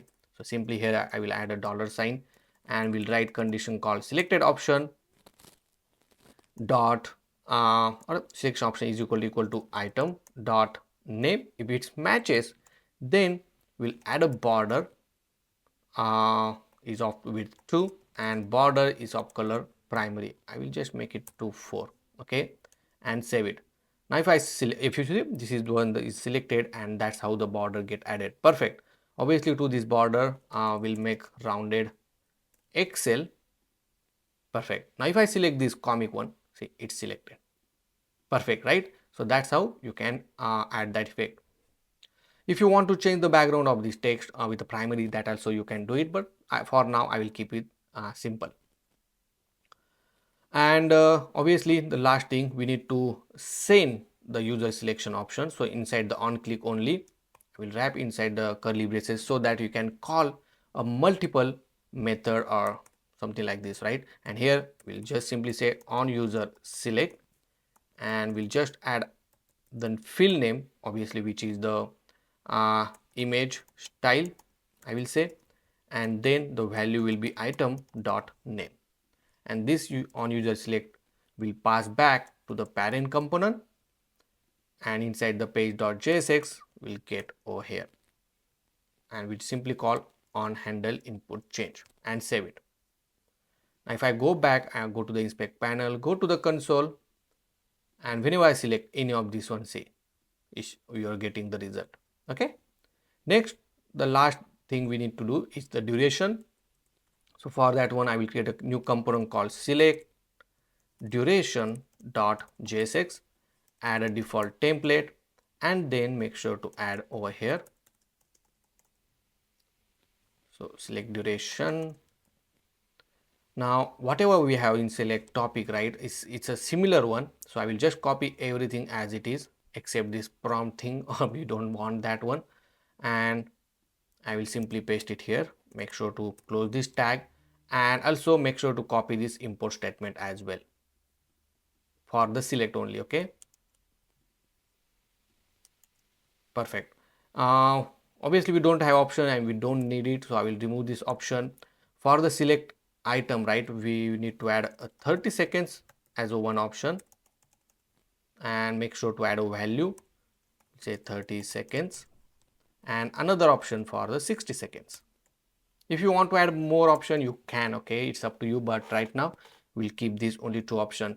Make sure to update this s2 tag, and here we'll say select the duration of your video.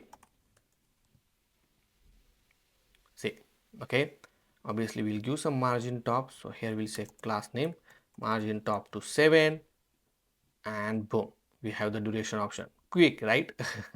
Obviously we don't have any on user select method set, and here Here we'll change this field name to duration, and then we'll pass the value what we want, and make sure to pass this on user select over here and save it. Okay, and perfect. So obviously we need to change this to select duration. Perfect. Okay. One more important thing we miss over here, we don't want to set these options, and then in over here make sure to call this method. Okay, perfect. And then simply we need to save it in our form data. So in order to save it, we have to add set form data. Over here we have to make sure we'll get the previous value, whatever the previous value it is in the form data, and then we need to get the spread operator with the previous data with the field name and the respective field value, and that's how you can set the form information. Okay, and that's how your create new page is now ready. But just add the button as well. So here we'll say button create short video. Over here we'll add a class name, margin top to 10 and width, margin top to 10 and width full, and save it. Make sure to import this button. I think we forgot to import. Yeah, and now we have this create new short button as well. Perfect. Okay, so that's all. Now once we have all the information which user selected into our form, we have to pass it this all the information to the Gemini AI, which will generate the video script for us. Obviously, along with the video script, for each scene we are also going to generate the image prompt, which will help us to create an AI images. And obviously we are going to write our own prompt, and then whatever value is selected, that value we are going to pass to our AI prompt. And obviously with the help of Gemini AI, it will generate the video script along with the image prompt for us. After that, once we have the script for our video, then that with the help of that text script, we are going to convert that script into the audio into the .mp3 format, and for that one we are going to use a Google Cloud text to speech API. Obviously it's a free API, so you don't need to worry about this one. The Gemini API is also free. Okay, and once we generate this audio mp3 file, that audio mp3 file we are going to store into our Firebase storage. Okay, because we need to store it somewhere, and the Firebase storage is free to use, and that's where we are going to store that one. Next, once we have this audio mp3 file, we need to generate the caption file. Okay, in order to show the caption on the text. So whenever we convert our video, right, on that one we are going to show the caption as soon as the audio start playing. And obviously this .srt file which is a caption file, which also we are going to store into our Firebase storage. And later on at the last we are going to generate the AI images for our video, depends on the script which we generated at the first step. Okay, and then everything we are going to store that images, AI generated images, also into the Firebase storage. And everything, once we have all the information generated from the AI, we are going to store in our database, and then we are going to convert our all the information which we have into our video. Okay, and that video you can then download it and then post it to YouTube or Instagram. Okay, so this is the complete process that we need to follow in order to generate this content from the AI first, and then we'll convert that into the video. Obviously we will going to follow step by step process. So first thing, we are going to get the script for our video along with the image prompt. Okay, so very first thing you need to do, go to this ai.google.dev, which is the Google's Gemini API model.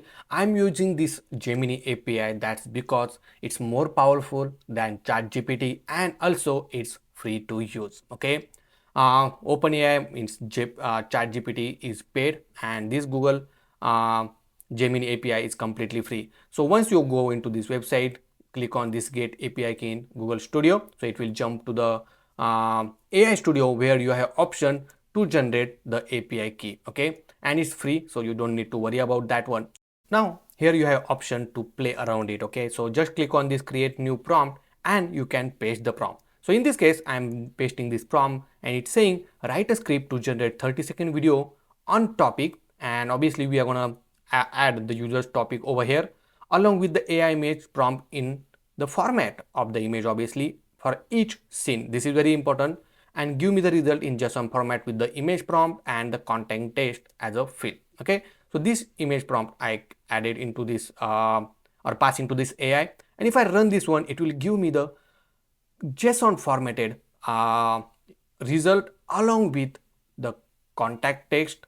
And if you see everything, all the details you will find over here. Okay, so it will give me the image prompt along with the text for that particular scene, and obviously it will give me the 4 to 5 object list of object. Yeah, I think that's correct. Okay, and that's how we will get the script with the help of AI. Now once it's generated, you have to click on this get code, and over here make sure to select this JavaScript, and here you will find all of this code. Okay, now first thing you need to do to install this generative AI SDK. So this is the npm command in order to use it or install this Gemini API into your application. So go to your VS Code and simply inside the terminal paste this npm command. So it will install the generative AI SDK, means Gemini API, and then copy all of this code as it is. Then go to the config folder. So I will go to this config folder, and over here we'll create a new file we'll call AI model.j, or we can make it JS only right now, and then paste this all the line of code. Okay, now obviously we are going to update little bit. So first thing we need to add this Gemini API key. So go to this .env.local file. Over here we'll write next underscore public underscore Gemini API key is equal to, and paste this key. Oh, obviously we need to get this key. Let me close this tab, and and we'll go to this get API key. Here I already have the API key, so I will just copy this and then I will paste it inside this .env.local file. Okay, then make sure it's a next public. Okay, next we'll keep everything as it is. Over here inside this generative config, you can obviously change the field, depends on your request, but most important thing, the response type I'm gonna put application/JSON because we want JSON format request. Okay, then we don't want this function, so I will remove this function, obviously this run method along with this result and all, because we are going to call inside our API call. And make sure to export this one. Okay, and what it will do, it will start we're gonna pass the information. This history content is very important, so depends on the history content, right? It will generate the response for us. Okay, the similar kind of response. So whenever you pass any prompt to this AI model, it will make sure that your response will be based on this particular history. So that's the reason we kept as it is, and just save this one. Now next thing, we are going to keep or make this API call on the server side. So inside this app folder, we are going to create a new folder called API, and inside that we'll create a new folder again. We'll say get video, or we'll make it small, get video script, and inside that we'll create a route.jsx file. Okay, now inside here we'll say export async function is of type post, and it will take the request. Okay, and the function. Now inside the try block, so we'll add a try catch block over here, and inside this try block, first thing we'll get the prompt which user is passing to this particular API call. So here we'll say prompt is equal to await, and from the request we'll get that one using JSON, something like this. Okay, obviously we'll console this inside the console. So whatever the prompt we are passing, we'll make sure it is getting over here. Next thing, we need to get send this prompt to the AI model. So here we'll say constant result is equal to await. We'll say chart session and make sure that chart session you are accessing from this config AI model. Then we'll say dot send message, and here we'll pass the prompt which we are getting from this request. Okay, now we are going to get this result. If you go check over here in the form of result.response.text. Okay, so we'll simply pass like this: console.log result.response.text. Okay, we'll make sure it's getting, and once we have the response, we'll just simply return this one. So here we'll say next response.json. Obviously we'll return the result, and here we'll say result as json.parse because we want to parse this information, and we'll pass it here like this. Okay, if there is any error, we'll just say next response.json error, and then we'll add it as a error message, something like this. Okay, so this is a simple request. Let's save it and let's make an API call. So if I go to this page dot, not page dot, but if I go to the dashboard where we have this create new, and inside the page.jsx, here we'll get video script, and we'll create a new method called constant get video script, and over here we need to make an API call to this get video script API. Okay, so simply for that one we are going to use Axios. Axios is the HTTP client. Okay, and it's similar like a fetch if you use before, but if you want to learn more about that one, go to this axios.http, and over here you will find all the information. In order to install this one, you just need to add npm I Axios, which will install the Axios for you. Okay, now over here, in order to make a call, here we'll say constant result is equal to await Axios dot post, because we are making post call, and then over here we need to write API slash get video script. Okay, comma, and then we need to pass the request. So here we'll say prompt, and here we need to pass the prompt information. Now first thing we need to get the or write the prompt. So what I will do, I will go back to our AI model, and I will copy this prompt from here as it is. Okay, and for now I'll put it over here. So prompt is equal to, and we'll paste this prompt. Okay, now only thing we need to do is to replace this value. So from the form data we'll get the duration. Okay, so that's what we pass, but you can just confirm from the component that what is the field name. So duration, see. Okay, so this duration will pass. Then the topic, this is also important. So over here we'll say form data dot topic, and then we want the image format. So this was the image format. Here we'll say form data dot image style. Make sure that that is correct. Yeah, image style. Okay, and then we have this complete prompt. Now before making any call, I just want to make sure that we are getting the correct prompt. So I will just console this one. I commented this line of code, and whenever user click on this create new, okay, so I don't know whether we have method. So here we'll say on click, and let me see. So over here is constant on create click handler. So this method I will write, and in this method we'll just simply call get video script first. Okay, now on create click handler we're gonna call over here. Okay, and simply save it.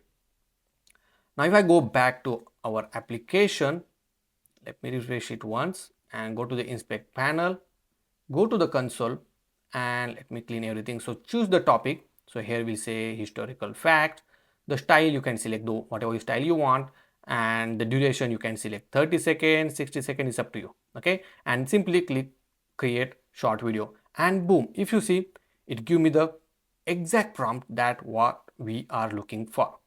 Okay, now this prompt obviously we are going to pass to our API. So let's go back again. Now we are good with this prompt. I will just uncomment this line of code, and this prompt I'm going to pass over here. Okay, as this is await, let's make this as a async. And once we have because this is a promise, once we have the result, we'll just console it. So here we'll say console.log response.data.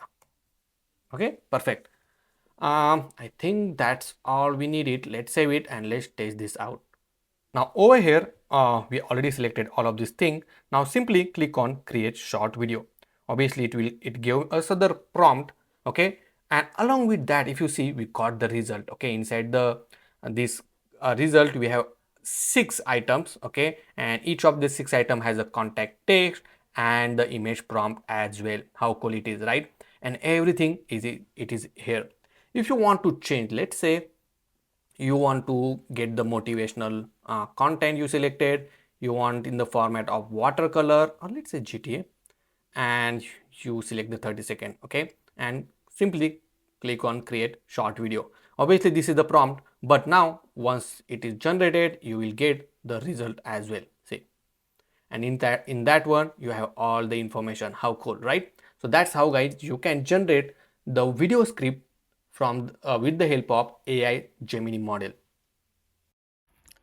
Now before generating the audio clip, we'll make sure that whenever we are making any API request, we are going to show some kind of loading effect, right? So that user will not refresh any screen and user will get to know that, okay, there is some process going behind his video. Okay, so for that one we are going to add a loader effect, and in order to implement it, we are going to implement custom and we will build our own custom loading. So simply we'll use this alert dialog in order to show the loading, and if you see, this is dialog how it look like. So in order to use it, first import this component. So let's go back to your application, just paste this command so that it will install this alert dialog. Let me close all of this tab for now, and then inside your create new component folder, we'll create a new component called custom loading. Okay, .jsx. Now let's add a default template and save it. Oops, sorry. Now next thing, once you added this alert dialog, copy this import statement, go back to your application and simply paste it here. After this, you need to copy this all the sample example, and then you need to paste over here.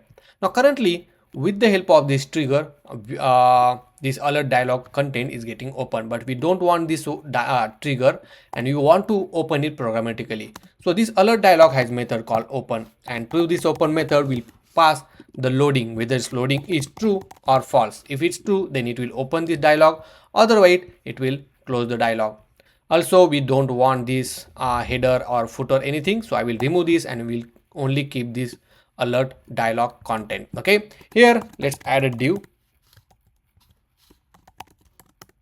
and let's add that loading text. Okay, for now, and in order to use it, right, you just need to import this component in any page you want to use. So in this case, in the page.jsx we want to use it. So over here I will just simply add custom loading, and to this custom loading I will pass loading. Now currently if you see, I'm passing it as a true, right? And if I go back to our application, let me refresh it once, and boom, if you see, the loading is showing on the screen, but obviously it's showing as a just a border. But over here, if I add the class name, we'll make our background white. Let's see whether it's coming or not. It's coming, but we need to give class name over here, and let's see. Okay, so that's how the loading text is now showing. Obviously, if pass the loading as false, it automatically close the dialog. Now it's not look that much good, right? So in order to add a loading kind of effect, just go to this flaticon.com where you will find all the free icons. Now go to this animated icon option and just search for any kind of icon which you want. Let's say I want to add loading icon, okay? And here you will find a bunch of different icon. I'm gonna use this loading or an animated icon. Just click download and download it as a GIF file, okay? And just copy this file, go back to your application in a VS Code, and inside this public folder I will just paste this progress.gif file. Now inside this custom loading, inside this div we'll add this image source, and over here we'll just access it using slash progress.gif. okay, here we'll give width and we'll give height and save it. Now if I go back to your application, you will see this beautiful loading. Perfect. But let's make it in center. So over here we'll make it flex column item to be in the center, and we'll give margin y to 10, and we'll make justify center, so it will be in the center, something like this. Say also I will add some more text. So here we'll say generating your video, do not refresh, and you will see this text. How cool, right? So this is our loader whenever there is some API call going on. Okay, now in order to change the status of the loading, you need to define the loading state. Initially I will make it as a false, and whenever the generate video script is loading, for example this method is going to load, here we'll set loading it as a true, and once it finished we'll set the loading as a false. Okay, so that's how we are going to show the loading, and obviously here we need to pass it as a loading and save it. Now from the previous API call, right, we are getting this response.data and obviously dot result, and inside that we have our video script. Let's save that script in one state. So here we'll define constant, we'll say video script, or we'll say just say video script for now, comma set video script is equal to use state, and then simply over here we'll set the video script as response.data.result. okay, and save it.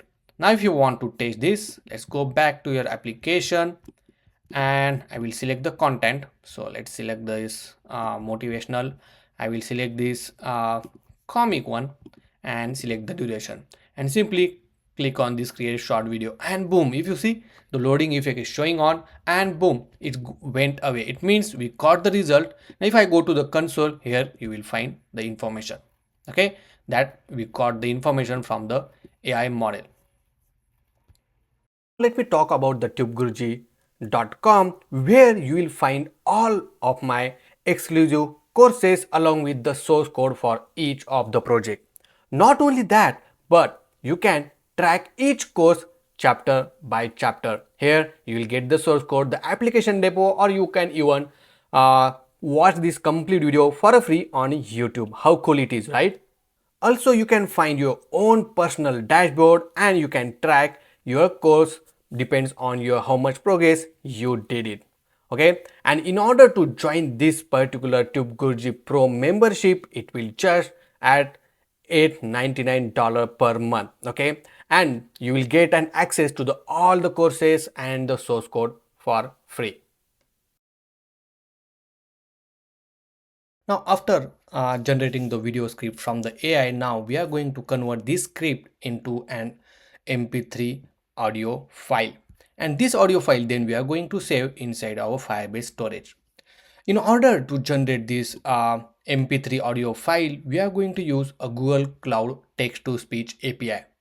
Now it's free to use. At certain, it means up to 1 million words it's free to use. It means it's a lot of million words are there, so you don't need to pay anything. Okay, you might need to add the credit card or debit card for the verification purpose, but they will not charge you a single penny. Okay, now in order to implement this one, we are going to use a Google Cloud text to speech npm command. Okay, so this is the command. Copy this command, go back to your application in a VS Code, and let me add new tab and just paste it here. Okay, so it will install the text to speech API for us, or the SDK for us.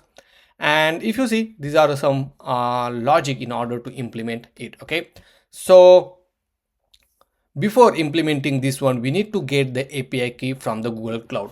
So just go to this Google Cloud on a Google, and then if you don't log into that one, just make sure to log in it and then go to the console. Inside the console, just search for the text to speech. Okay, and then you will find this API called text to speech. Okay, cloud text to speech. Make sure to enable this one. So right now for me, if you see, it is already enabled, but for you it might not enable. So you will see the button called enable, and just make sure to enable it. Okay, then from this panel you can go to the API and services, and inside here you need to create a new API key. So let me refresh this once. Okay, yeah, and over here go to the credentials, and inside the credential make sure to create a new credential and select the API key. Now in my case, I already have created one. Okay, and once you open this API key, make sure you will restrict this to the text to speech only. Okay, this is important, so that user will not even they've got your API key, they cannot use other services. Okay, and after the deployment of your application, you can just restrict it to your application only. Now once you get this API key, copy this API key, go back to your application, and inside this .env.local file, I will just paste this API key. So here we'll say Google API key is equal to, and paste this key and save it. Now if I go back to this documentation again, I will just copy this line of code, go back to your project, and over here, let me close all of this tab. We are going to create a new API. So under this API, we create a new folder called audio, and inside this audio, we'll create a new audio. Here we just rename generate audio. Okay, and inside here we'll say route.jsx. We'll do export async function. This is a post request with a request and the brackets. So over here I will put this constant client text to speech. Now make sure to import this text to speech from the text to speech. I don't know why it's not showing, but I will import this one, and this need to be a text to speech only. Let me copy from this command.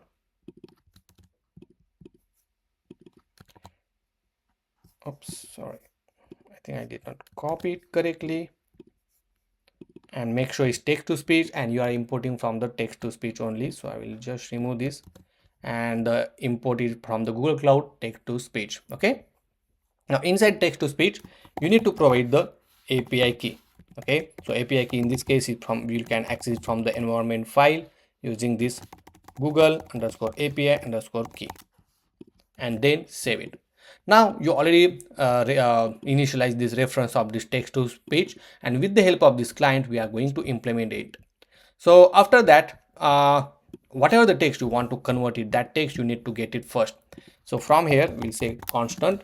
Now whatever the text you want to convert into speech, that text will pass to this particular API, and then along with the unique ID. Okay, now obviously I will just destructure it from this request.json. So from that I've got the text and ID. After this we are going to get this request with all the configuration. Okay, so whatever text we are getting, we are passing to this one. This is the voice, whether you want the female, male or neutral voice. If you want a female voice, you can just pass this as a female voice. Currently the language code I am passing as a English USA, and the type or extension of this file will be a mp3. Okay, so that's the reason I'm save it as a mp3 only. And in order to convert it, this is a simple line of code in order to convert it into an mp3 file. So over here I will just paste this one, and if you see from this client's reference, we have this method called synthesis size speed with all the requests we pass. Then whatever the response we are getting, that response we are going to save in the output.mp3 file in your local directory. Okay, this is a simple example. Now over here I will just write return next response dot json, and over here we'll say result as, for now I'll just write success. Okay, because once it's generated, it will generate to your root directory, and later on we are going to save in our store into the Firebase storage. But first we'll check whether it's getting generated or not. So now let's go back to your dashboard, create new page where we have a method called create audio file. Oh, I don't think so we created. Let's create a new method called constant get audio. I will say generate audio file, generate audio file async, and the arrow function. Now inside here we'll say constant result, but before that obviously we need to get the script. Now the whatever the result we generated, right, from that result we need to pass all the script. Okay, so what we can do, let me go back to this, go to the inspect panel. Inside the console we have this array, right, and from the array we need to attach all the context text. Okay, so simply here I'm going to write a method. For now we'll just add let script is equal to empty, and then whatever the video script we are getting with this text, we'll say video script dot for each item, and then we'll say script is equal to script plus item dot, and the field name is contact text. Okay, something like this, and make sure to add a space, and that's all. And then once we have all the script ready, just console it first. Okay, like this, and this generate audio file we are going to call inside this method once the script is generated. Okay, let's save it and let's test this out. So let me close this one, and we have everything ready. Just I will click on this create short video. As soon as the data is generated, oh, so I don't think so we did console. Over here we call this generate audio file, and this is the script. It's supposed to work, but it's not working somehow. Now over here we will pass this into this generate audio file. We'll pass this result instead of using this state, because state takes some time to update the data, right? And then here we'll say video script data, and whatever the script we are generating, we are just passing directly to this method, and then from this video script data we'll pass over here to this for each, and then let's test this out. Okay, now I selected everything, click create short video, and then boom, if you see, we got this complete script data. Perfect. Now once we have this script, that script we need to pass it. Also, if you remember, we also try to get the ID. Now this ID is the unique ID which we want to generate, and for that one I'm going to use UUID npm. Okay, so which will generate the unique global identification number. So let's install this first, and now in order to use it, you will see this use case is quite easy, right? It will generate this ID with this method. So let me go back to this one. Over here we'll get the ID is equal to, and UID4, make sure to import this. So I don't know why it's not importing, but I will just copy this import statement so that we can use it. Okay, perfect. Now let's call the method. So here we'll say await axios dot post. Over here we'll call API slash generate audio, and in order to pass the information, the text we want to pass, the text is nothing but our script, and then we want to pass id as a id. Okay, here this is the promise, so we'll make a then response, and then we'll simply console the response dot data. Now let's save it and let's test this out. So obviously right now what is happening, every time we need to make a call to get the script, right? And I don't want to waste this all the calls, it's even though it's a free, right? So what I will do, I will just add this script data over here in the form of string. Okay, and I will call directly this audio method. So instead of calling this get video script, I will call get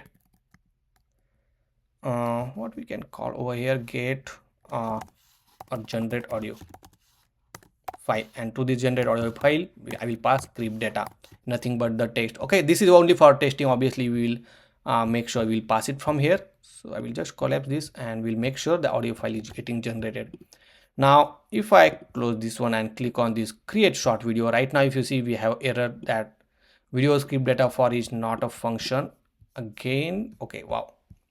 So we pass the script data.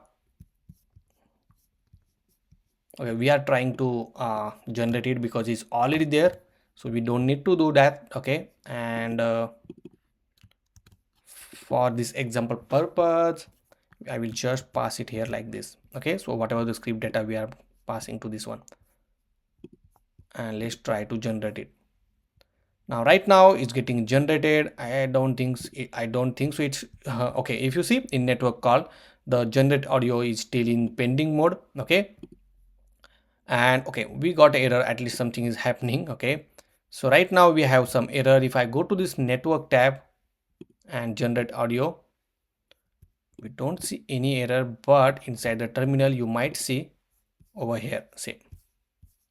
So you can just debug this code, and it's saying util is not defined. Okay, so inside the route you need to define the util.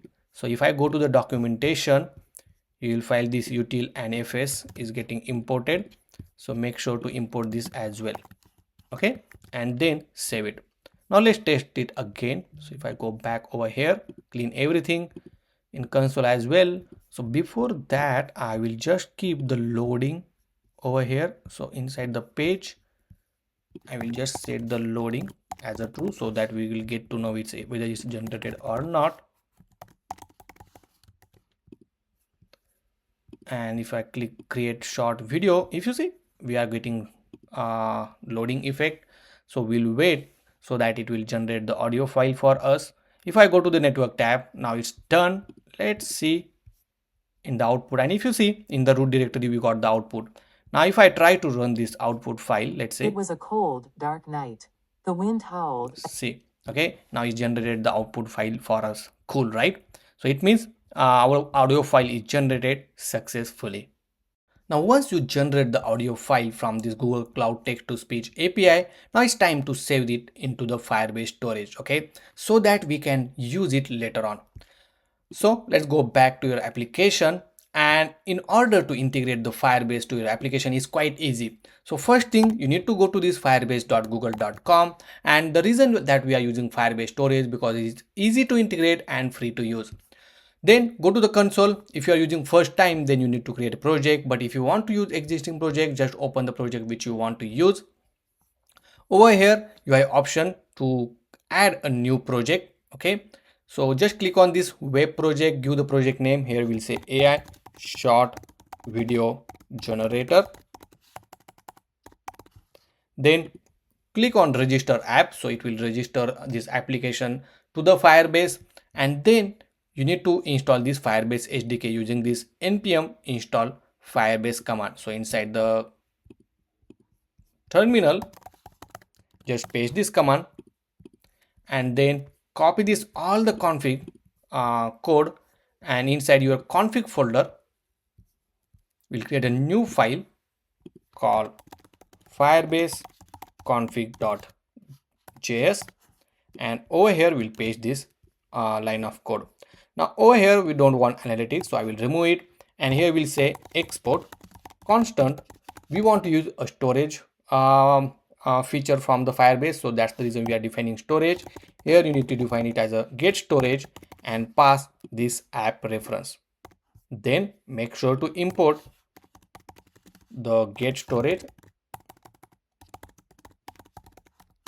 from firebase/storage. Okay, that's all. So once you export it, right, so that you can use it throughout the application, also move this your API key to your .env.local file. So here we'll say next underscore public firebase API key, and then paste this key.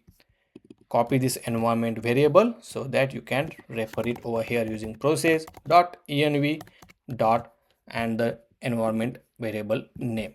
Okay, and then save it. Now next thing, inside the route.jsx you need to define the reference of the storage. But before that, let me go to the console, and over here make sure to go to the storage. Okay, and if you not enable, make sure to enable the storage. Inside the rule section, make sure to add this future date so that you can access it and it will not deny for the permission. Now over here you can create a new folder, and here we'll say AI short video files. Okay, I will give the folder name like this and add a folder. Now if you want to store everything in this folder, you have to define the reference in a such a way. So first thing, I will define constant storage reference is equal to reference. Make sure to input this reference, then the storage from the Firebase config, and then the path in which you want to save the folder, and then the file name. Now file name we will give with the help of this ID which we are passing, which is the unique one, right? And then the extension as a mp3. Okay, so this is the reference of the Firebase storage. Next, if you want to save it now, right, we'll just scroll down a little bit, and first obviously we don't want this line of code. I will remove this because we don't want to save in a local storage. But if you want to store it to the Firebase, first we need to convert this audio file into audio buffer format. Okay, so here we'll say buffer dot from, then we'll say response dot audio content, and you need to pass it as a binary. Okay, so it will convert it into audio format, and in order to upload it you need to provide await upload bytes. Then you need to provide the storage reference which we just defined, the file which you want to upload it, which is the upload buffer, and then we'll define the content type as audio/mp3. That's all. Okay, now this line of code will store your file to the Firebase, and in order to get the URL of the stored file, okay, we can call it as a download URL, which is equal to await get download URL, and then you'll get the storage reference. Okay, that's all. Now we'll return result as a download URL. I will also console this as a download URL. Okay, perfect. Now let's test this all together, because we want to generate the file from the text and then we want to store it to the Firebase. So let's click on create short video, and right now if you see, it generated the audio, and hopefully the file is get saved, and in the result we got this download URL. Okay, but if I go to this Firebase storage, refresh the storage because it was empty, now you will see this file, and if I open this file, It was a cold, dark night. The audio file is generated and saved inside the storage. And not only that, but we also got the URL or download URL or file URL, okay, so that we can use to store it. Now once we got this audio file URL, we'll store it in one state. So over here I will define state called constant audio file URL comma set audio file URL is equal to use state, and over here we say set audio file URL is response.data.result, and that's all. Okay, so now that's how easily you can generate the audio and store it in a state. Now it's time to generate the caption for our audio file so that we can use it to our video. And in order to generate the caption, we are going to use this assembly AI API. Okay, now this particular API is free to use, and in their free trial you can generate 50,000 video caption of 30-second video, or you can generate 25,000 video caption for a 60-second video. Okay, so in order to use this caption AI, just go to this assembly AI. Let me search on Google so that I can show it to you. Okay, so this assembly ai.com, I will put the link in the description, and this API will help us to generate the caption for our application. Now if I go to this pricing section, you will see it's a free, and you will get the $50 of credit, which will generate you the 50,000 plus video. Okay, now in order to use it, first you need to log into your application, then you will jump to this dashboard where you will find how to integrate this particular SDK to your application, and most important thing, is very easy to use. So right now select the correct SDK. So in this case we'll select this TypeScript SDK. Obviously there is none of the code is based on TypeScript, it's just a JavaScript only. But what you need to do, you need to copy all of this code as it is, but before that make sure to install this assembly AI to your application. So go to the terminal, copy that npm command and paste it here, so it will install this assembly AI. Then let me close all of this tab, and then we are going to create API for it, and we'll call it as a let's make it folder, and we'll say generate caption. Inside that we'll create route.jsx file, and let's add export async function post request, and here we'll get the request like this. Now we'll copy this import statement,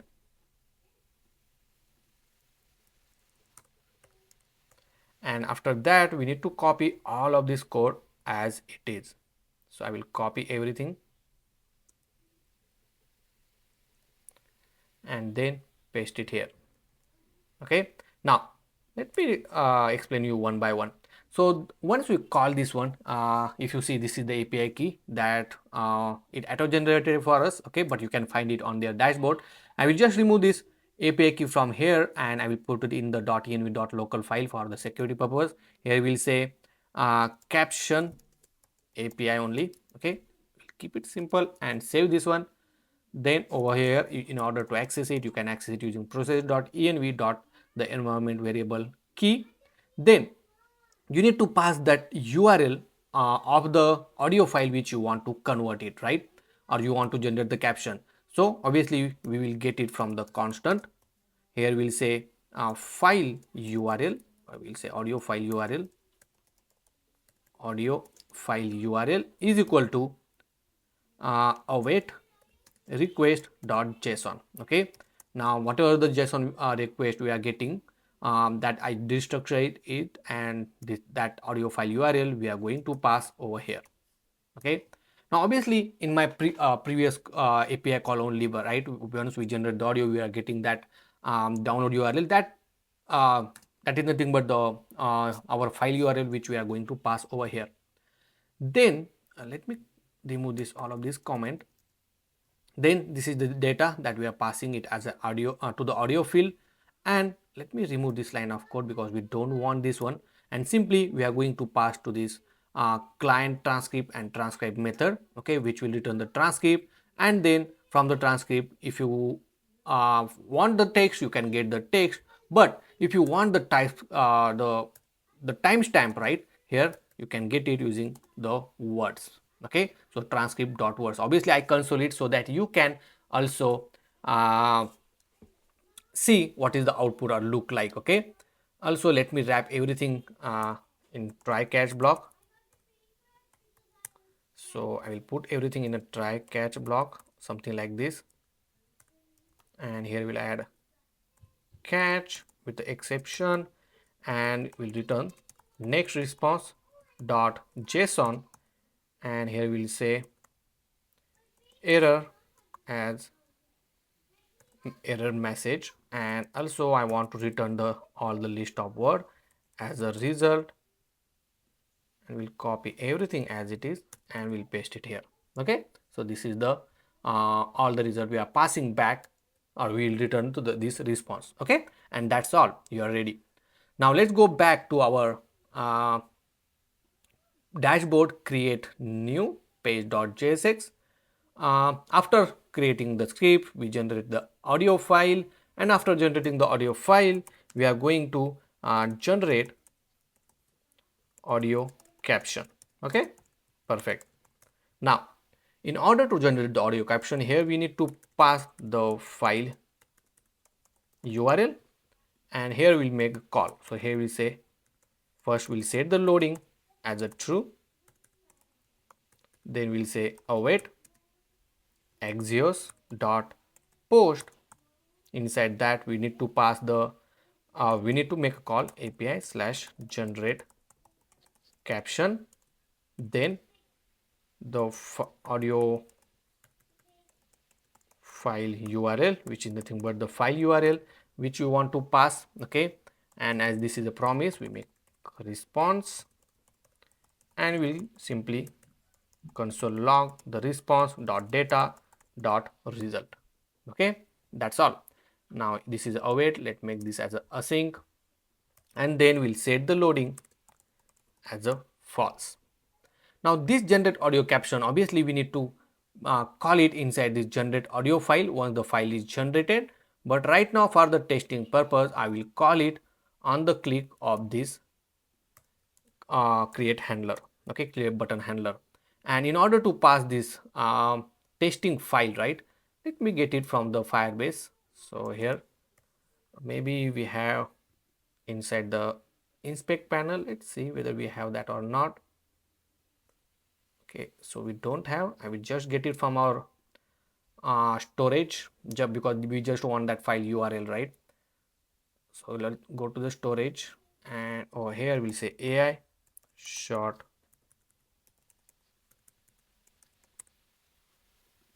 short video. Oh, what is the name of the path? Let me copy it from the audio file, video files, that is called files. Perfect. And this file URL I want to pass. Dark night. So here we'll say file URL. I will just put it at the top so that we can use for the testing purpose.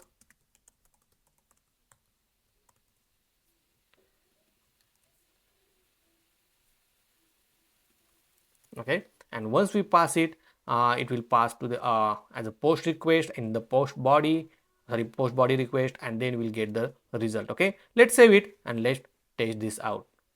So let's clean everything and just simply click on create short video. Obviously on that call we are calling the generate caption method, and we'll wait. If you see, now we generated the caption. Now we console it because I want to show, and if you see, for each word it mentioned the start time and the end time, right? When to display this one, and when we want to remove this text and start another text, say. Okay, when it ends, this one is start, and then that time, in that time frame, we want to show this text. Okay, similar like the video which I showed in the introduction, that how it that caption is displaying on the video. Okay, and if you see, we have this I think 177 words, and that's the reason for each word they mention start time and end time, and this is very important. Now this information we are going to save in one state.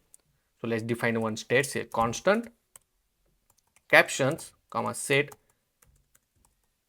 captions is equal to use state. Okay, and then we'll simply save over here. We'll say set captions as response.data.result. Perfect. Okay, and that's how guys you can generate the caption. Now you might have a question, now it's a free, but you can generate 50,000 of video, and as this is a SaaS application, obviously you can make money very easily, and obviously in the free tier only you can make a money, then buy the uh, credits, okay, which help us to grow your business more and more. Now it's time to generate the AI images with the prompt which we generated at the first step. Okay, so over here we already have the video script, and along with that we have the um, image prompt as well. Okay, and this image prompt we are going to pass to the AI model, and then that AI model will generate the images for us, and after getting that image we are going to save this image to our Firebase storage. Okay, but first thing, obviously we need to get the images from the AI. Now this will cost you a little bit. Once when I say little bit, it means a very less. Okay, and for that one I'm going to use this replicate.com model, where many of the big companies or open source model is deployed on this particular replicate, and it's you can use it so that you can generate this awesome effect. Now in my last or previous video I used this flux channel model, but in this video we are going to use this HDXL lightning first step because that is more cheaper. Okay, now if I open this model, click on this view on replicate, and if you scroll down a little bit you will see in a $1 you can generate up to 714 images, which is a quite large image under $1, because if you try OpenAI image model which is Dial 3, which costs you a lot. Okay, but this model just costs you $0.0014 for a single image. So in $1 you can generate the 714 images, and most important thing, it's very easy to use and it provides you the best result. Let's try this one. So if I want to generate the image for this image prompt, okay, and if I go back to the model, obviously first thing you need to do, go to the replicate.com and just sign in with a GitHub account. Now once you sign in, go to this explore section, and inside the explore section you need to select the model which you want to try it. Okay, so in this case I will use this model, so I will say view on replicate, then you can replace with your prompt. Okay, you can give the quality, whatever the quality you want, the width and height of the images as well. Okay, so I will decrease this width little bit, and then the height I want, means we want vertical one. You can select the number of output, how many output you want, and all the required field, and simply click run. Oh, so this height need to be divisible by 8, so I updated this height and simply click run. Now within a couple of seconds it will generate these beautiful images with the prompt which we mentioned, and if you see how cool and how clear and how beautiful the image is generated with the help of AI, and which cost you a very less amount. Okay, so in order to use this particular API you need to click on this API section. Then once you select it, make sure you are selecting Node.js. The first thing you need to do to copy this replicate API token, go back to your .env.local file, and over here I will just paste this one. Here we'll say replicate API token. Let's save it, go back to your project, and over here you need to install this replicate. So let me close this and paste this npm install replicate. Then you need to copy this code as it is, and then we'll create a new API under this API folder, and we will call it as a generate, or it's a need to be a folder, so generate image. Now inside that we'll create a route.jsx file. Here we'll say export async function post request, obviously we'll get the request, and that's all. And inside here, inside the try catch block, we'll push the copied code. Make sure to move this import outside of this function, and then we have this replicate function and everything. Now inside here we need to pass the API key. So simply inside that we'll have auth, and here we'll pass process dot env dot the environment variable name, key name, so which is the replicate API token. Okay, now inside here you have option to pass the prompt, whatever the prompt you want to pass. So if you see when you run it, right, so this is the model which you are using. Okay, that model name we pass, and then simply we'll console the output. Now if I go to this schema, right, here you will see what are the input schema and output schema which you can pass it. Okay, so first and very important thing we need to pass is the prompt. Okay, now in order to pass a prompt we need to get the prompt information from the request. So here we'll say constant prompt is equal to await request.json. Okay, so from this one we'll get the prompt, and that prompt we are going to pass over here. Then we need to pass height, and if you see this is the height we need to pass. I will pass 1280, and then we need to pass width as well. In this case we'll pass 1024 as a width, and then if you want to pass number of outputs, that also you can pass. Obviously number of output I will make it as a 1. Okay, and then this input we obviously pass to this replicate, okay, in order to run it, so that we will get output. And once you have the result, here you can just return the next response dot json, and inside the result you will get the result in the form of output of 0. Okay, so this need to be the JSON object. Perfect. Okay, and then save it, and that's all. Now in order to test it, let's go to this create new page where we have the get video script. Okay, after that in that get video script we are calling the generate audio file. I just uncommented this code, okay, so that it will run the video script data with a for each and all the text we are going to save in a script. This script we are going to pass to the generate audio APIs in order to generate the MP3, and then from there we are calling the generate audio caption method to generate the caption. Okay, now another method we'll call generate image, and inside there in that generate image, right, we are going to generate the list of images. So over here I will remove the loading from here, and we will put in a generate image. Okay, so that until and everything is finished, the image once the image is generated, then only we are disabling that loading indicator. Then over here we'll call await Axios, but before that obviously from the video script, because we generated the video script, right, we need to get the image prompt. So we'll use for each loop. So here we'll say for each element we'll get the image prompt. So every time if we have the 5 image prompt, the 5 times we are going to call the API. Currently I'm not sure whether this replicate is supported with the what do we say, the bulk image upload or the bulk image prompt. So that's the reason we'll do one by one. So over here now we'll say await Axios dot post method.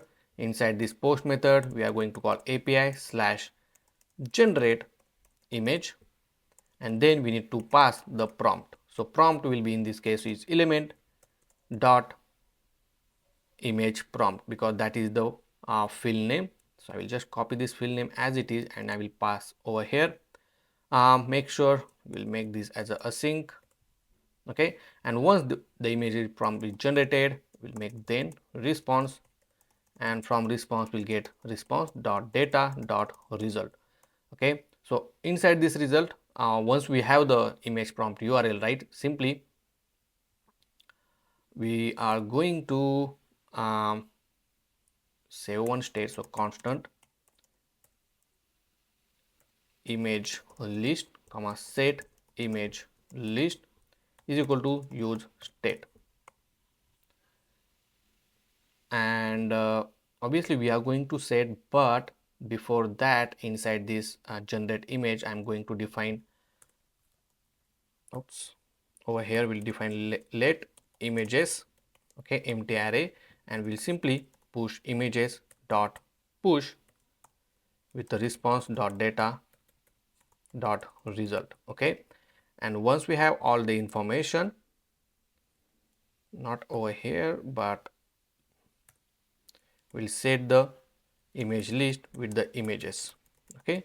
Obviously this will be the array, but let console over here as well, so console.log images, perfect, okay. And then once we done with that one, we'll set the loading. Obviously here I will call generate image method, okay, and let's save it.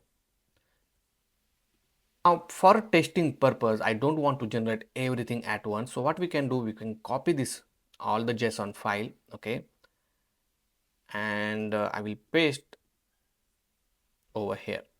So constant script data or script or video script, you can say video script is equal to, and paste everything as it is, okay. This is for the just for a testing purpose. Now I will just generate these first two images, okay, because I don't want to spend my money. So I will just generate these two images from the video script. So what we can do, on the click of this handler, like a previous testing, we will generate the images only, and to this image over here I will use the video script for testing, okay. Obviously later on we are going to change. Here I will use to generate AI images. Now let's save it and let's test this out.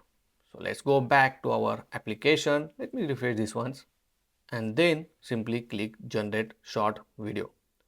So right now, if I go to the network tab, if you see, we got the two images which is generated. If I open these images, you will see, boom, see, we got these beautiful images generated with the help of AI, okay. And if you see how quickly it generated, it's a much faster than OpenAI DALL-E 3 model. Perfect. Now once we have this image, obviously this image we need to store it into our Firebase storage, okay.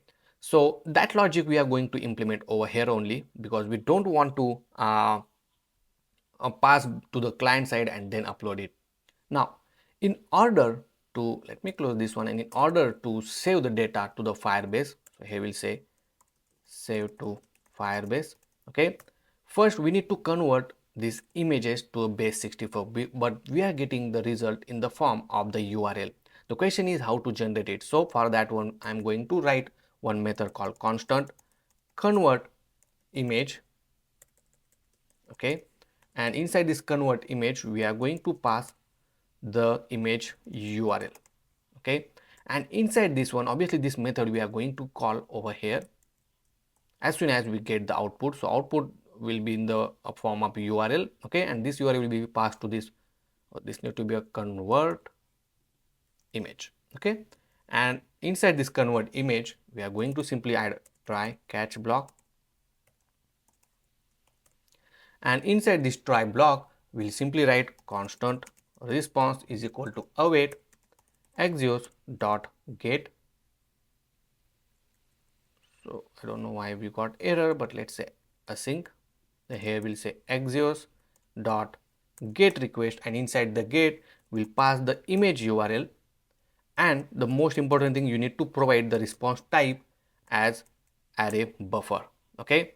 Once you're done with this one, we'll simply say constant base 64 image is equal to buffer dot from response dot data dot toString, and here we'll say base 64, okay.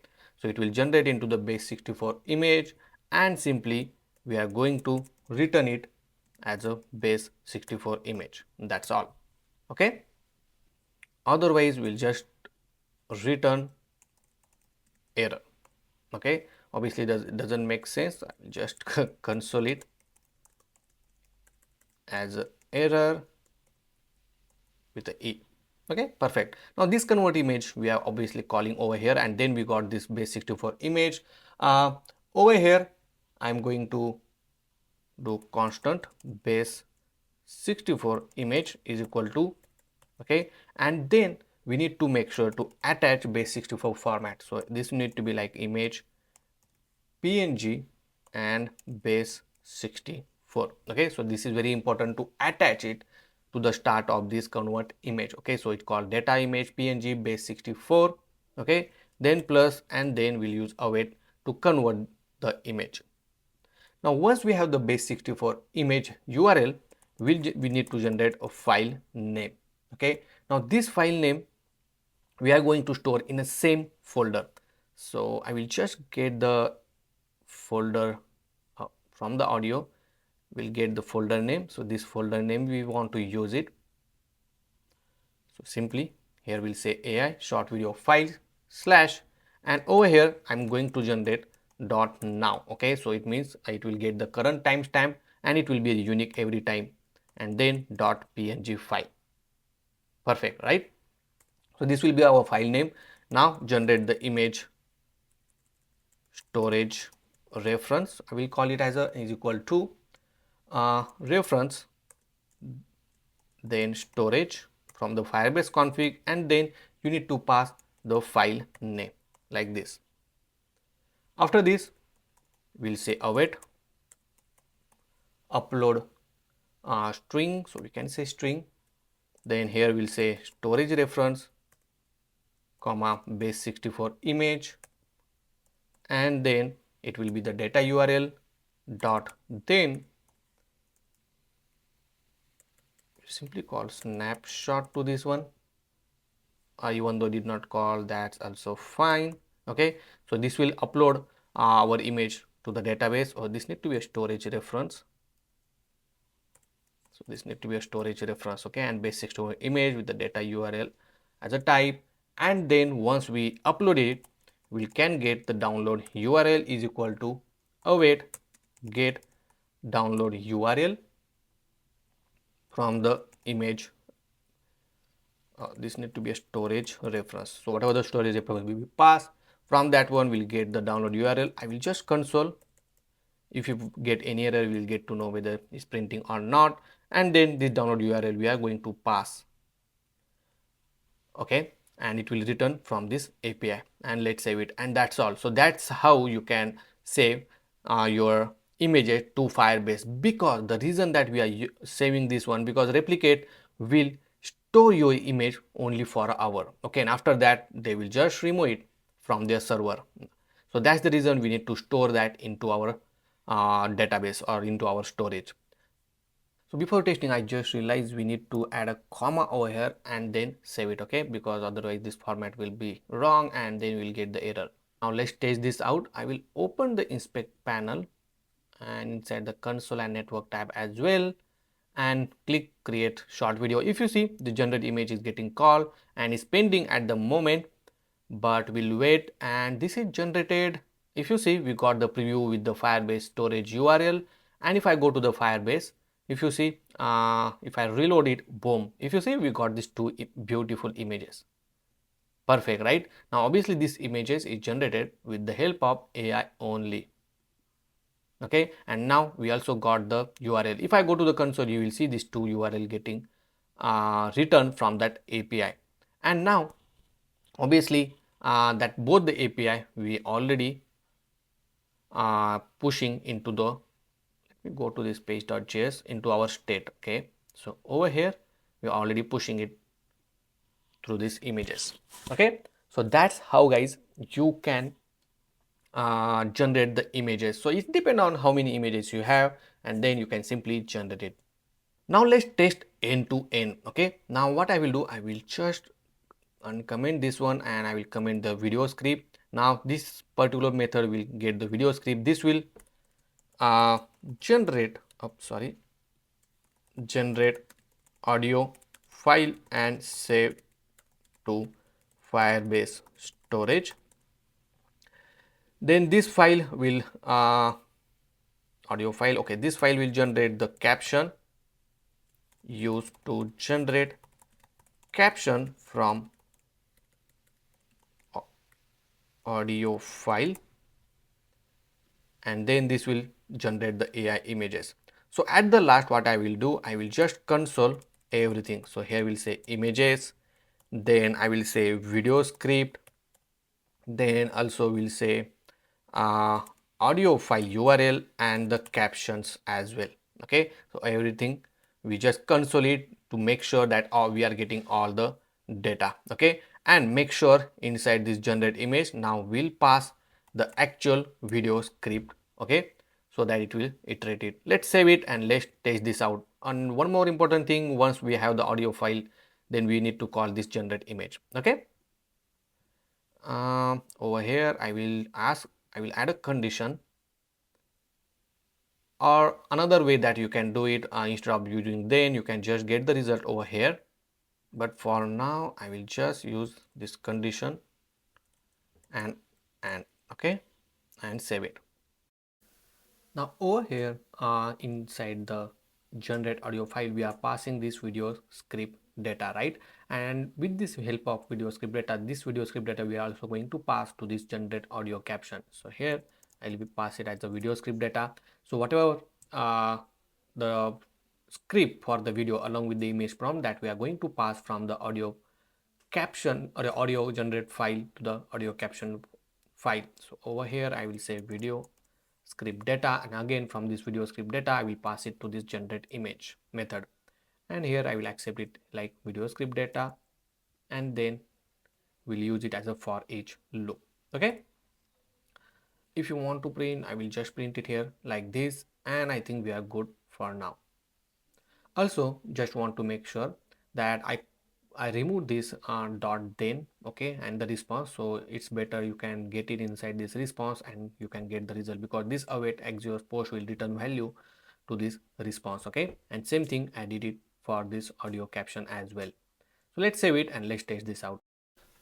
Now one more important thing over here, that inside the for each await, this is now not how it gonna work it. Okay, so I will just remove everything from this one, and let me remove this console for now, and over here we're gonna use for with a constant as an element of, and then we'll use video script data. Okay, and inside that we'll add try catch block,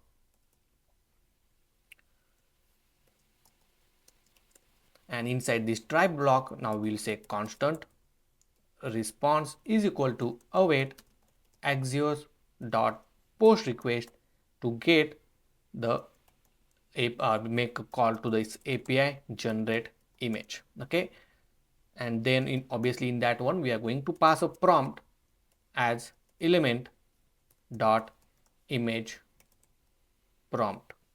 Okay, something like this.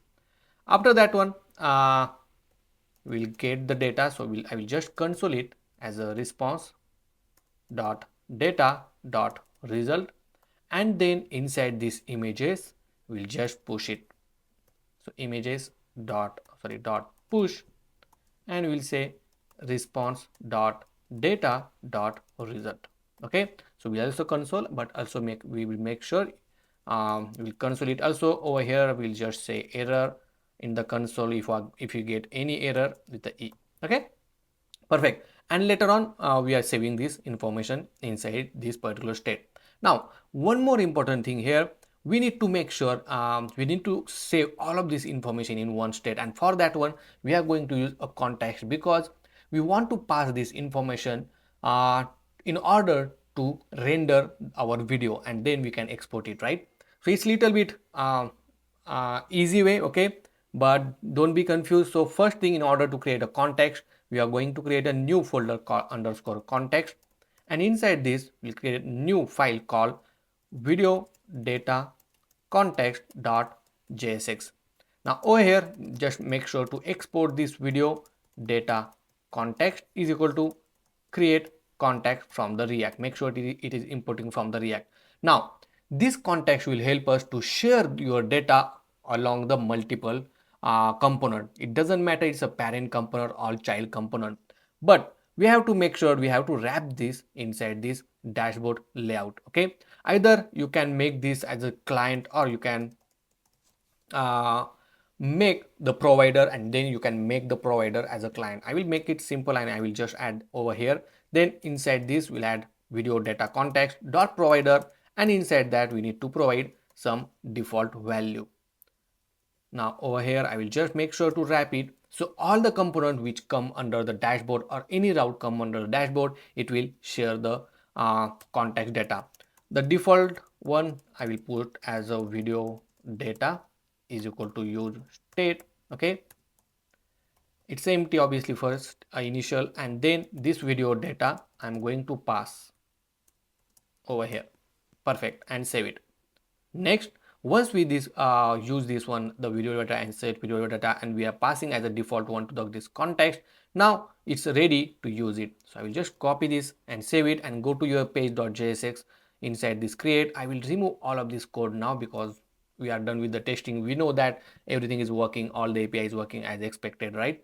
Now inside here, we'll make sure you are using curly braces when you want to use context, and here you will say use context, and then you need to give the context name. So in this case the context name is video data context. Okay, perfect. Next, whenever at every method, whenever the data is generated, we need to save in that particular state. So first thing, let me remove this console, and over here we'll simply add set video data. Here we have to make sure we will add the previous data along with, so here I will add spread operator along with the field name. So in this case here we'll say video script, and then the value. So value will be response dot data dot result. Okay, now same thing, I'm gonna copy it to generate audio file over here as well. I'm going to set, if you don't want to this state, you can just remove because we are maintaining in this context. Okay, over here here will say just audio file URL as a field name. Then for a caption I will remove this console, and here we'll say captions, and the last we need to generate save the images. So here we'll save image list. Okay, and then save everything. So now in order to check whether you are getting data or not, what we can do, we can just write one use effect, and we are going to execute this use effect whenever the video data are going to when it's changed, we are going to display or console the video data. Okay, so you will get to know at each progress that we are getting the value or not. Let's test this out. So let me refresh the screen once, and let me clean this. So let's select the content type, let's select the motivational, the style is realistic, duration we'll select 50 seconds, and just run it. Now initially if you see, it will generate the script, and if you see this use effect will get executed as soon as it has a data into that one. Then it generated the audio file URL, if you see this audio file URL, and it is saved into our state as well. Now it also generated the captions. That's how cool, right? And now we are waiting to generate images. The first image generated. Now this image is printing one by one. The reason is inside the generate image we already put this console. Okay, but at the last, once all the images are generated, one we have the error, the response is not defined. Maybe but let's say whether we are getting all the data. We got all the data, but somehow we have one error that responder data is not a result. Oh, so my bad. So over here, okay, instead of this response data, we need to save it as a images. Okay, because inside the images we have the list. Okay, and not this response data dot result, because we kept it outside of this for loop. Okay, so we have to make sure you will put the images over there. But other than that, everything is working as expected now. Okay, now once you have this context data, with the help of this context data we are going to render the video along with all the information, and that's the magic going to happen. Okay, Everything we are going to keep it, and for that one I'm going to use a very popular library. So I will see you in the next chapter. Now whatever data which we generate, like generating the script, audio file, or the audio file URL, captions, even the AI images, we need to store this into our database. Okay, and for that one we need to create a new table. So obviously in order to create a new table we need to update our schema file. So let's go to this config folder, and where we have the schema. Inside the schema we need to create a new schema called video data, is equal to pg table, and here I will give the table name as a video data, and inside that we'll provide all the information. So let's say this primary key with this id and all, then we need a video script. Okay, so for that one we'll add a varchar, not varchar, but we want to save it as a JSON. So make sure to import it from the pg core. So you can also save it as a JSON only. Okay, instead of this we can just write a script that will be a little bit meaningful. Then again this is not null. After that we want to save the audio file URL. Again this is simply a varchar. So here I will give the column name as the audio file URL. This is also not null. After that I want to save the captions. Okay, so caption is in the form of JSON, and the column name will be the captions. Again let's add it as a not null, and the last we want to save the image list. Okay, now this image list we want to show the list of array. Okay, but it is of varchar, so you need to define varchar with a column name as an image list, and then you can make it as an array. Okay, and the last, the created by the user's email id who created this video data, right? So that's email id we want to save. So here I will simply add the created by column, okay, with a not null. Perfect. And all of this information obviously we want to save. Obviously in order to create this table you need to run the db push command. So here we'll say npm run db push. So what it will do, it will create a new table for us. Okay, and if you see it's saying changes applied. Now you can run the studio, and if I go back to the studio and refresh the screen, you will see the new table is now created. Perfect, right? Now next thing, whatever data we have in the context, from there we need to save inside this table. So let's go to this create new page, and I think yeah, over here, and over here I'm going to create a new method called constant save video data, and inside this save video data we're gonna call from this use effect. Okay, so here I'm going to simple write a condition if object dot keys, and will pass the video data. So this need to be this small case video data dot length is equal to 4. Then I'm going to call this save video data. Okay, the reason that I'm going to use this condition, because video data is just an object. Okay, it's not a list of object, and again in order to get the length, this is the method, or this is the way that you can get the object length. It means you can just checking in that object how many fields are there, and if there are 4 fields, it means like a script, the audio file URL, the captions, and the image list. If these 4 fields are there, then you are going to call this save video data, and to this one I'm going to pass a video data. Here let's get it as a video data only, and in order to save it just simply set the loading first as a true. Then you need to add constant result is equal to await db dot insert. Here you need to provide the schema name, so which is the video data dot, sorry, let's add a dot values, and inside that let's add the script first. So script data we can get it from the video data dot, make sure the name is correct, So this need to be a video script, the field name. Then we want to call audio file URL as a video data dot audio file URL. Then we want to call captions, which we are getting from the video data dot captions, and the last created by. I think we forgot one more, but let's make this async first. And along with that, we want to pass image list as video data dot image list and then created by. Obviously, in order to get the created by, you need to get a user's email. So over here I will get it from the hook call use user from the clerk, and then you can use over here. So simply we can call it as a user dot primary email address dot email address, and that's how you can get it. In order to return data, you can simply return the ID which is inserted newly, so that you can get it from the video data dot ID.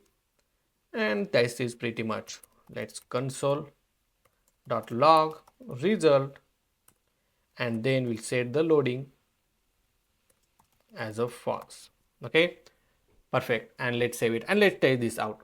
Now if I go back to your application, go to the inspect panel and go to the console, and I will select the content type as a historical fact, the realistic image, and the duration I will select as a 15, and click generate video content.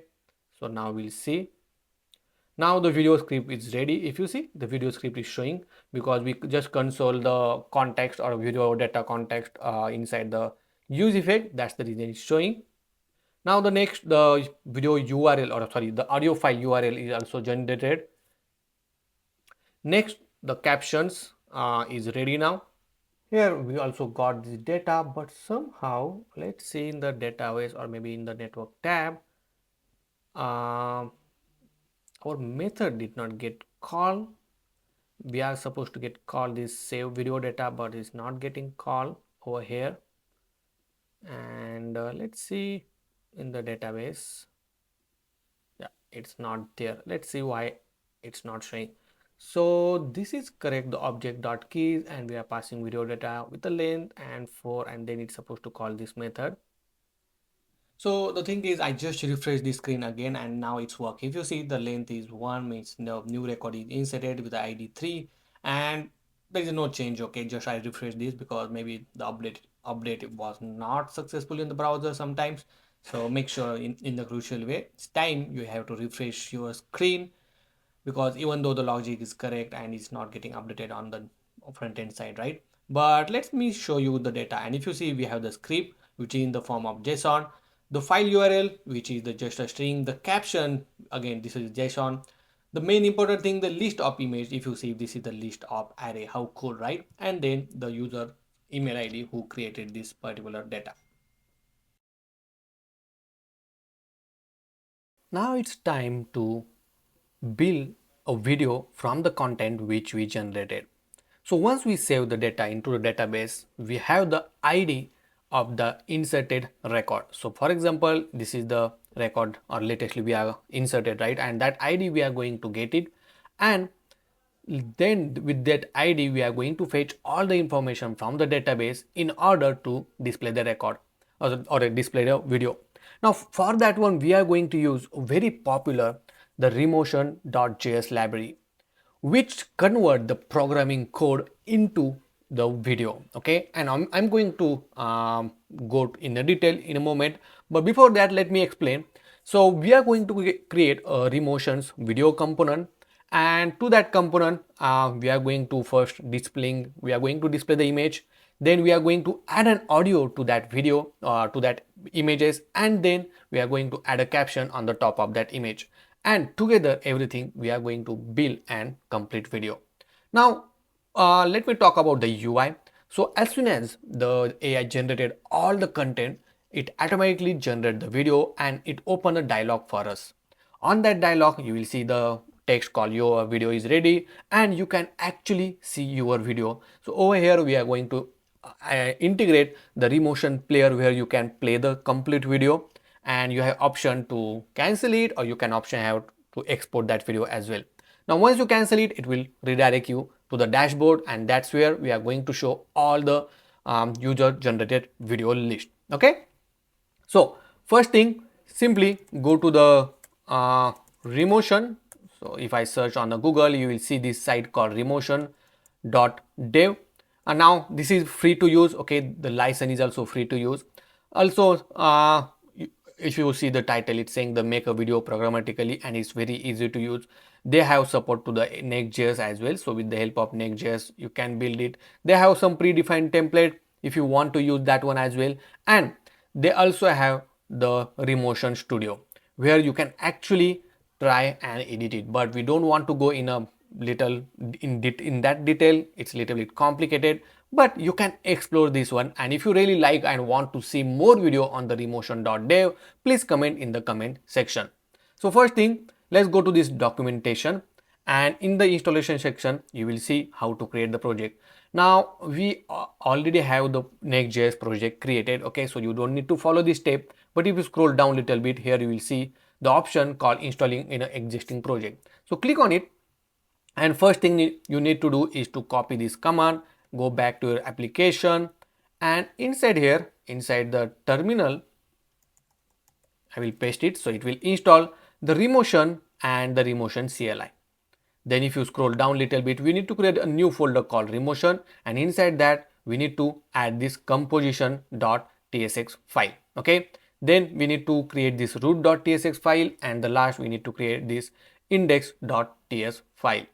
So once it is installed, let's create a new folder called Remotion. So let's go back to your application. Let me close all of this tab for now, and then inside this root directory we are going to create a new folder called Remotion. Now inside this Remotion, this my composition is nothing but the video component. Okay, we will design it in a moment, but okay, let's do one thing. Let's go to this app folder, and inside that we have dashboard. Under that dashboard we have this component, and over here we'll create video render, or we'll say Remotion video.jsx. Okay, add a default template and then save it. Now in that component, obviously we are going to implement a lot of other things, but next thing you need to create a root.jsx file, and inside that you need to paste this composition. Okay, so I will copy this one, then go back to your Remotion folder. Over here we'll create a new file called root.jsx, or you can create with this capital R, and then add a default template, and over here I will just paste the code which we copied. Now inside this composition, make sure this composition you need to import from this Remotion, and to this component we are going to use a video or Remotion video component, the component we just created. Okay, Remotion component from this dashboard component. And now this contains the duration in frame, FPS, width, height, and lot of other things. And then let's go back again, and then we need to create this index.ts file. This is also very important. Okay, here I will just rename this to Remotion root. So here you can rename this to Remotion root. So this is little meaningful. Make sure to export this one as well, and then here we'll create an index.jsx file, and in that one we are going to paste this line of code as it is. Okay, and save it, and that's all. This is the simplest way that you can integrate the Remotion. Now if you want to run the studio, you can just run this command and it will run the studio. Now in the studio you can see actual editing format and everything. Okay, and in order to render video, this is the command to render it, but we'll do it in a moment. But before that, let's go back to your application, and obviously right now you are not able to see anything, right, because we don't have any output. Now for that one we are going to use a Remotion player which we are going to integrate. So inside the dashboard and under this component folder only, I'm going to add a new component called player dialog.jsx. Okay, and inside that let's add a default template and save it. Now over here we are going to add a dialog, but in this case I'm going to use this dialog component from the shared CN. Okay, Now in order to use it, just copy this npm command and make sure to install into your VS Code project. Then copy this all the import statement, paste it here, and then in order to use it, you need to copy this line of code and simply paste over here. Okay, now obviously with the help of this dialog trigger, it is opening this dialog, but we don't want this dialog trigger, so I will remove it. Also you can keep this title if you want, and in the description we are going to add the actual player. Now in order to add a player, like if I go back to our remotions document, and over here on the left hand side you will see this players documentation. If you want to see the example, this is the example, and inside the API reference, so you can jump to this API reference as well. Let me go back. So let's copy this example. So I will copy this player component, okay, and we'll simply paste it here. Make sure to import this player component. So this is the import statement, and simply paste over here. Let's save it, and instead of this component we are going to use this remotion video component, okay, which we just created, correct? So remotion video, and save it. Now this duration in frame, it means how long your video is. Then width and height, which you can mention. Let's say you want to give some different width, so that also you can add it here. So over here I will just give 300 and 450, okay, because it's kind of vertical, 9:6 or 16:9, I think that ratio that we need to follow, okay. And I will keep everything as it is.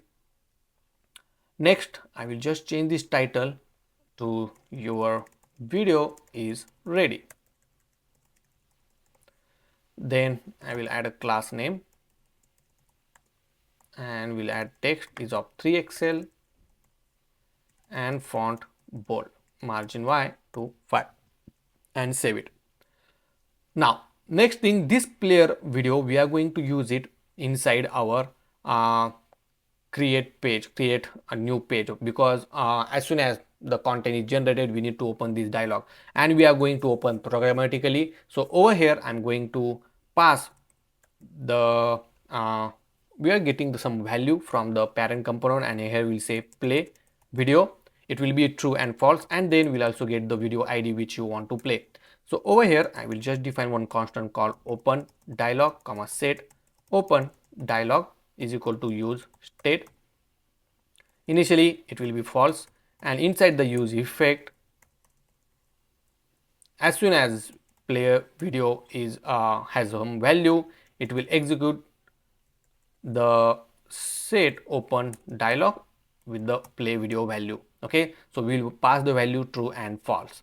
Let's save it, and inside this create new, where we have page.jsx at the bottom of this, maybe after this custom loading you can add player dialog, okay. And this player dialog has the play video property, which will be a true while false, and the video ID property, which whatever the ID you will pass, that ID information it will fetch inside this player video. But in order to play the video we need to define some state. So over here I will say play video comma set play video. Initially it will be false, and as soon as, and also I will define one more, and over here I will just rename this to video ID, okay. And over here I will keep it empty. But if you scroll down, as soon as you save this data into your database, that's where we are getting this ID, and over here we'll set the video ID as a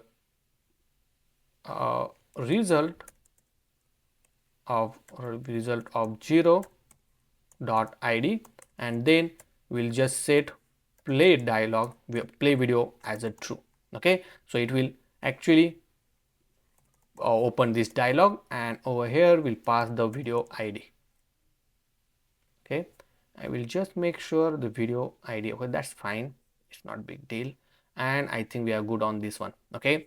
Now inside this player dialog, for now, for the testing purpose only, I'm going to make this as a true, and over here we'll pass, let's say, pass1 as a video ID and save it. So what will happen if I refresh it, right? It will open the dialog for us, and it's not opening somehow. So let's refresh it again, just check. So over here we make this play video as a true. Okay, so inside the player dialog, we have to make sure once we have this play video value, we have to pass it to the open, and over here we'll make it play video. So if it's true, oh, this need to be open dialog because we set the value to the open dialog, and then if open dialog is true, then we pass this to the dialog, and it will open the dialog for us.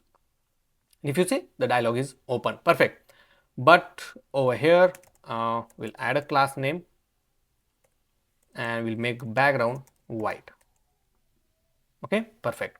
And if you see right now, it's just showing the text called remotion video, because inside this remotion video component we have only text called remotion video. Okay, also over here I will make it flex column and item to be in the center, so it will be in the center of the screen. See, perfect, right? If you want, obviously, as I told you before, we need to add two button. One is for the cancel and another is for the export. Okay, now to this cancel button I am going to add a variant as a ghost, and for this one I will make it flex and gap of 10 and save it. Okay, two button, something like this, and one is cancel, one is export. Perfect. Now it's time to get the data inside the play video. Okay, depends on the ID which we pass. So over here we'll say constant get video data from the database. Okay, now here we'll simply say constant result is equal to await select db dot select from the database name. So in this case we have the video data from the schema dot where, because we need to pass a condition which is equal to video data dot id, which matches with this particular id. Okay, so over here we say video id. Let's make this as a async, and over here we'll just console the result for now. And also once we have the result, we are going to save inside the state.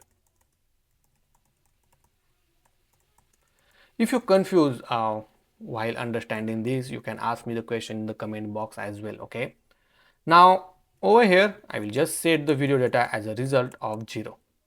Okay, and this get video data I'm going to call as soon as we have the video ID information. So over here I'm going to call this method. Perfect, right? If you want to execute on video ID, you can just execute as well. It doesn't matter, because as soon as we have play video right information, it means we also have video ID information. I will just make sure that because if you see the ID one don't have record, let's pass the, I will pass this for ID, okay, which has a good story. So if I go to the page.js where we have this video ID, by default I will pass it as a 3 and save everything. And if I go back to your application inside the inspect panel, inside the console, let's see whether we got the data or not. So I will refresh this once, and if you see inside the play video, we got the information which contain the audio file URL, captions created by image list script, and all of this information. Okay, now this particular data which we need to pass it to this remotion video component, okay, which we integrated into our player. Okay, let me format this. Perfect. Now we need to pass to this remotion video. So what we need to do, we just need to add the input props. Okay, and to this input props we'll just destructurize the all the video data, so it will pass the all the field one by one and save it. Now if I go to the, let me go to this remotion video. Now here we'll accept all of this information. Okay, so we will accept it as a script, then image list, audio file URL, captions and make sure everything is correct. Script, image list, captions, audio file URL, and perfect. Okay, all of this information we pass it because we want it. We want it in order to show. Now, Remotion has a lot of different components, okay, which help us to build the video with the help of the data which we are going to pass, okay. And obviously you can just go over here and you can find all of this information to their documentation. And obviously I'm not going to explain everything, but whatever is necessary, the main important component, from that you can build any kind of application like this. Okay, so first thing we need to do, let me remove this div. Over here we need to pass an absolute fill from the Remotion. Okay, it will give you the a kind of canvas or kind of div tag inside the Remotion. Okay, to this absolute fill you can add the style, and over here you can provide the background color. Okay, so the color I will say black. Okay, and then save it. Now if I go back to our application, over here you will see the black color and the background. Okay, and this is your actual uh, video which going to render in this particular box. Okay, now if you want to give a Tailwind CSS classes, you can also mention that one. If I add a background as a white, and let me refresh this once, so if you see background is coming white. Okay, but we want to give black background, and boom, see. Okay, so it's up to you how you want to mention it. Then we want to render all the image list which we added over here. Okay, so simply you can iterate that one. So using image list dot map, inside that you can add item comma index and the arrow function, something like this. Okay, now inside here we want to show this image list in the form of sequence, so it's kind of one after another, right? And we have to mention that when the image one will start and when the image one will end, and then when image second will start. Okay, so it's a kind of sequence. So here we need to provide the sequence component from the Remotion, and inside the sequence component let's add a key as an index, and we have to mention the start time. Okay, and then you need to mention the duration in the frame. So duration in frame is nothing but how much duration it will stay into our frame and when it should start. Okay, now we will calculate over here the duration in a frame, and it's very easy to calculate. So first thing, in order to calculate the duration frame, okay, so over here I will define a method called constant get duration frames, and inside here we'll simply return from the caption. So what we need to do, from here we actually will get the length of our video. Okay, and that we can get it from the caption. So if I go to this caption, okay, and if you go at the bottom for example, okay, so that's where our video is going to end. Okay, so this is the time when the video is end. It means this is the maximum time, and this time we need to get it. So in order to get that time, you simply need the captions of captions dot length -1 and dot end. Okay, so dot end is the fill, so we are just fetching this last object, and from the object we are getting this end fill value, and then we'll divide it by 1000, and then we need to multiply it by the frame per second. So in order to get the frame per second, so we'll say fps is equal to, with the help of use video config from the Remotion. Okay, so with the help of this hook we will get this fps value, and this fps value we will multiply it by this to this particular caption value. Okay, in order to get the frame value in the form of Remotions.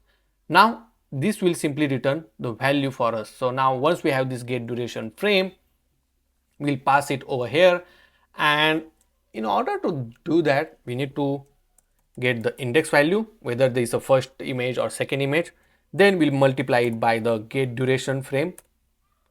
I will just rename this. Okay, and then we'll divide it by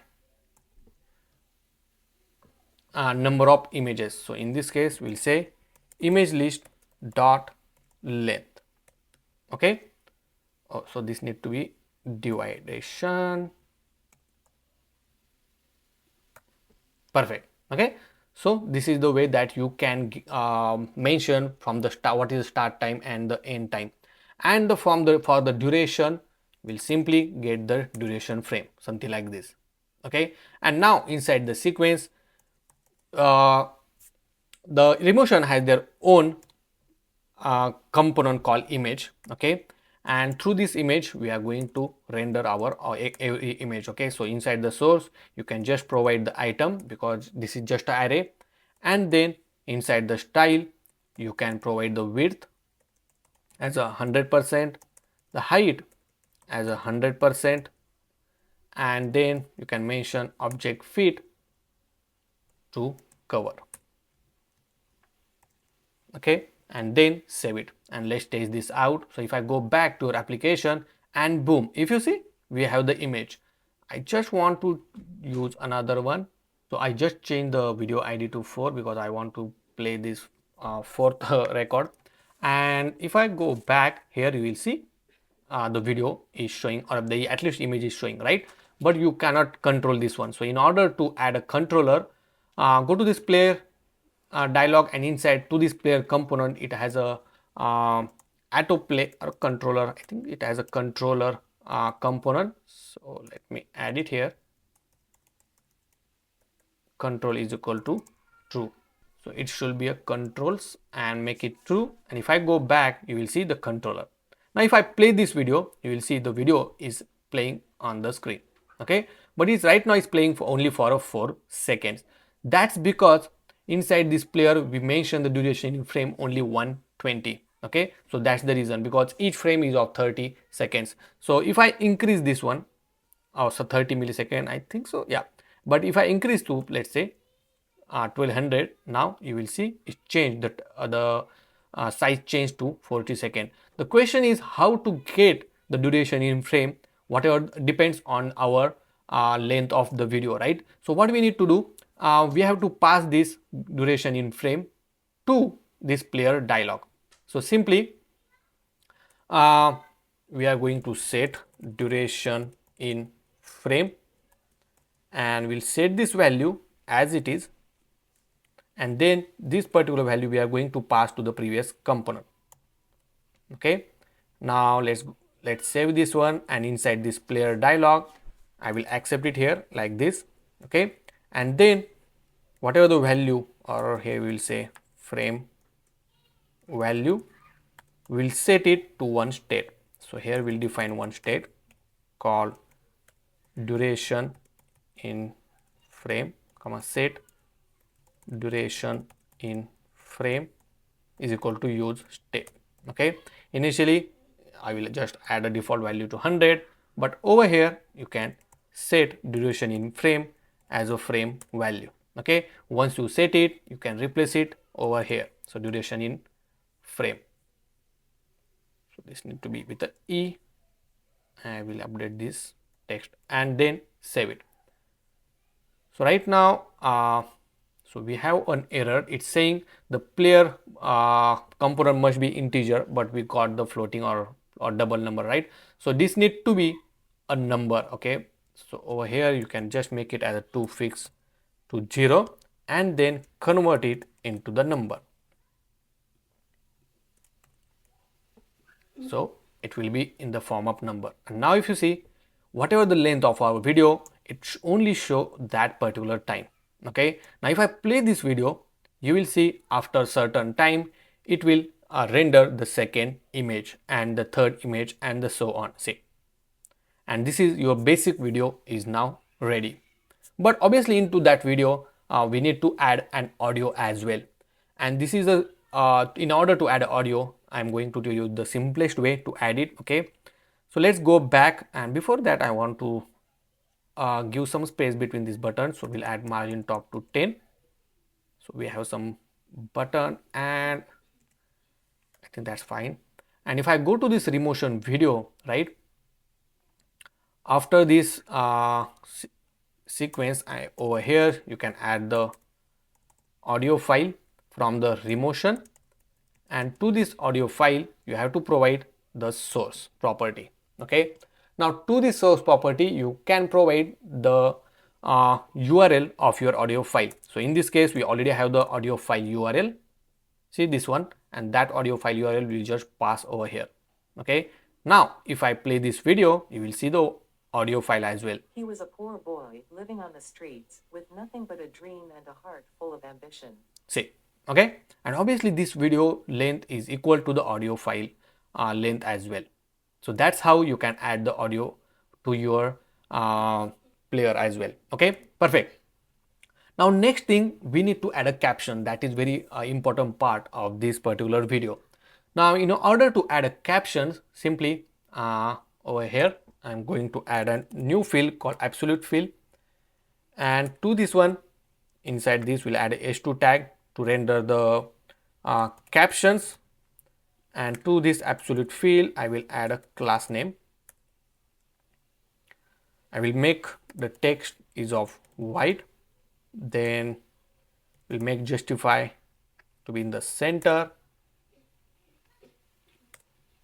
then we'll make align item in the center, then we'll make it bottom to 10, and we'll give some height to 150 pixel and just define top to 0.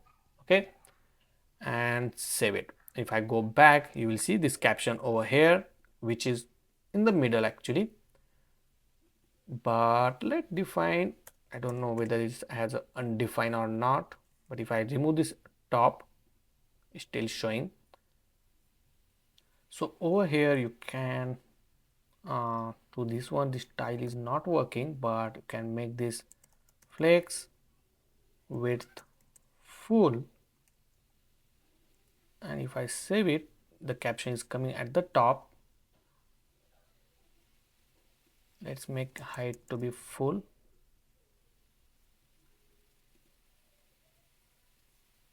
So let's try to wrap these images inside the absolute field first. Okay, and to this absolute field we'll add a style with a justify content as a center, and then align item to be in the center, so everything will be in the center. Make sure to wrap images and caption inside that. So over here, and then I will just remove this class name from here and we'll add a style.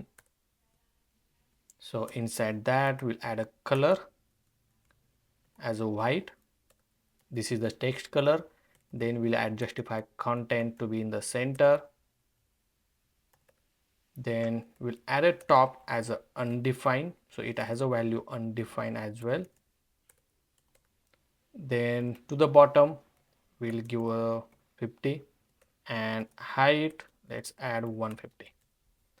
And if I go back you will see this caption over here, but let's make this text align to be in the center and width 100%, so it will be in the center. See, okay, so the caption is showing on the screen. Now to this h2 tag we'll add a class name, and we'll make it font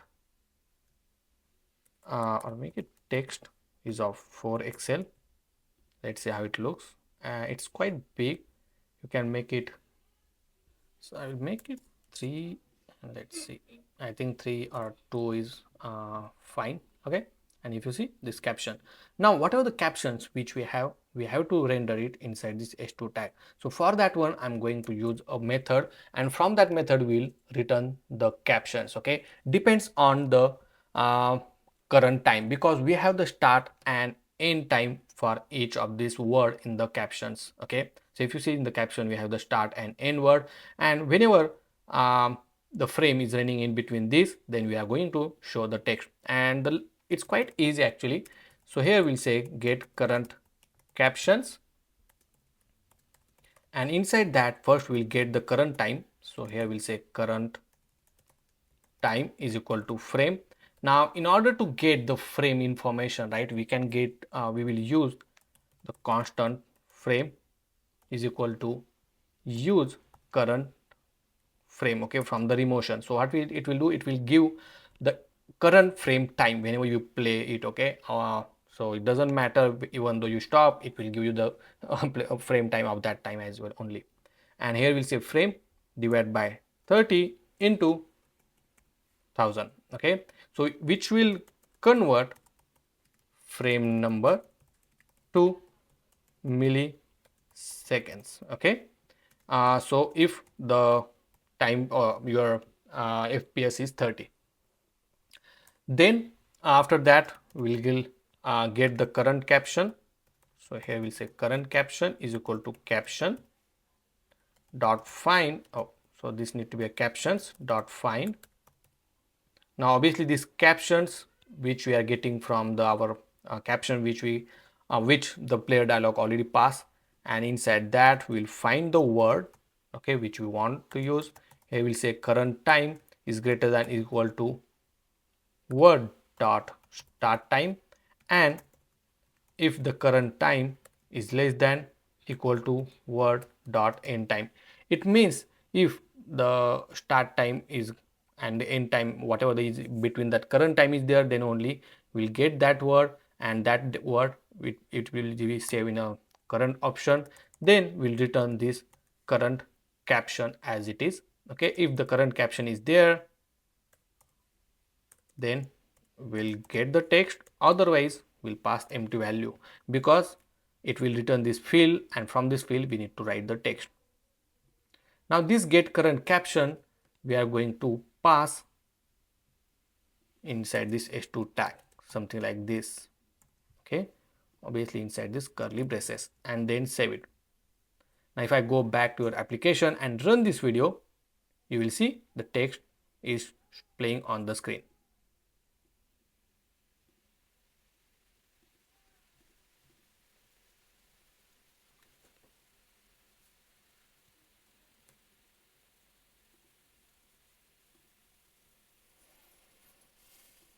He was a poor boy. I just refresh He it, was a and if you poor see, boy living on the streets with nothing but a dream and a heart full of ambition. and as soon as the audio is started, it's exactly matches with the caption as well, okay. And He that's spent his how days scavenging, you can add the caption to your video, okay. So guys, that's how you can generate the video with the help of the AI generated image, the script, the caption, the audio file as well. Now in the video, if you want to add an effect like zoom in, zoom out effect, or bouncy effect, or shaking effect, you can also do that. Obviously, yeah, if I go to the documentation, here you will find the zoom in zoom out effect, okay. See, so if I go over here, I don't know, but yeah, you can just search it on the documentation, and then you will get all the information. So obviously I'm going to add that effect into the source code as well. If you want it, you can get it from the source code. The link is in the description, or anytime you can go to the tubeburji.com to get exclusive access to all the source code of my projects.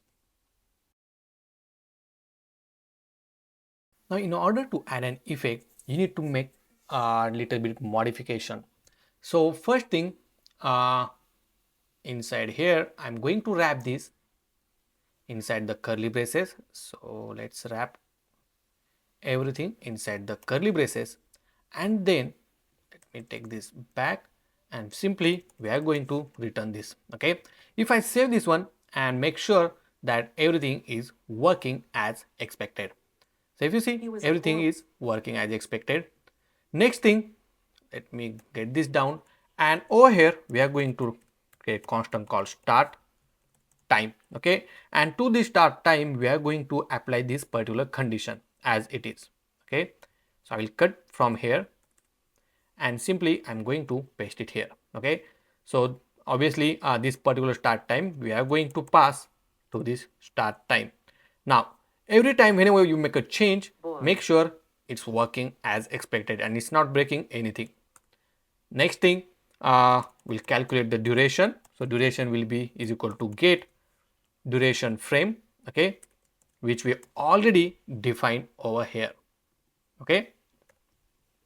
Once we have the duration, now we are going to scale the image, okay, and for that one we are going to use the interpolate from the remotion. Now to this interpolate, you can provide the some of the parameter. So if I go to the documentation and search for interpolate, okay, here you will find the example how why the frame size you need to provide, the zoom in zoom out size and everything, okay. So that's how we are going to add it here. Now inside the interpolate we are going to provide the frame size. Now this frame size we already defined, okay, so each frame value it going to pass. Then we are going to pass the start time, after that the start time plus duration divided by 2, okay, duration divided by 2, and then start time plus duration, okay. So this is the zoom in zoom out logic, okay. So here I will write zoom in and zoom out, okay. After that you need to provide the start zoom start time, okay. So where it is original, then at up to what point we want to zoom in, and then again it will zoom back to the original position, okay. So that's how you need to provide value. And then these are the extra police left. I don't know what's this about, okay, but I will just put it over here, left to clamp, okay, and then here we'll say extrapolate right to clamp and save it. Now if I go back to our application, we got an error. Let's see what's the issue. So over here array is not iterable inside this array, okay. Let's see why. So after refresh it works. Sometimes NextJs need to reload. Let me close this, and if you now see it's working, okay. But obviously it's not we did not apply this scale yet, okay. So just inside this image we are going to add a transform, and over here we'll say scale, and inside that we are going to simply define this scale. We will pass the scale value, okay. Now if I pass it, if you see it's slowly it moving, okay. And obviously if you see again it's very slowly it's moving from 1 to 1.2. So here, oh, I think I made this 1 point, let's make it 1.8, and then you will see the actual effect, okay. It means I'm just muting this audio, and over here you will see the zoom effect, okay. Now this zoom effect you can change it little bit, depends on the condition as well. For example, if you pass the index over here, let's pass this index, and this index we are going to get it inside the scale property. So let's go over here,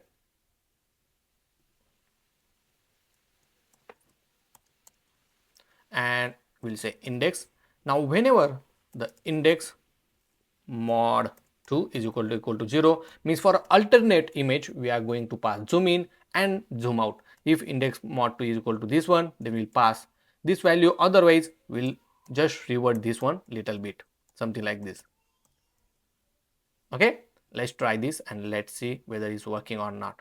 See, I'm just zooming it little bit, but right now it's zooming in and now it's zooming out.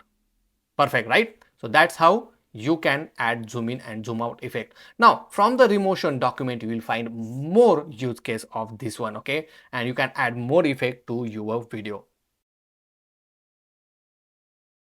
Now once user close this dialog, obviously we want to redirect user to the dashboard, and on the dashboard we are going to show all the video which user generated on the screen. Obviously later on he can come to the dashboard and he can see his video anytime, okay. So if you see on this prototype, we are just going to show all the video directly on the dashboard, and on the click of that one again we are going to show the dialog which is the existing component in order to play the video. So first thing, let's go back to your application, and let me close this tab, and inside this dashboard, okay, so we have the page.jsx file, and over here we are obviously right now showing the empty state, but also along with that one we want to show the list of videos. So over here I will I will add like this. Let's list of videos. Okay, now we'll create a new component for that one. So inside this component folder, we'll show video list.jsx, add a default template and then save it. Now over here, first thing we need to do is to get the list of videos. So here we'll say get video list,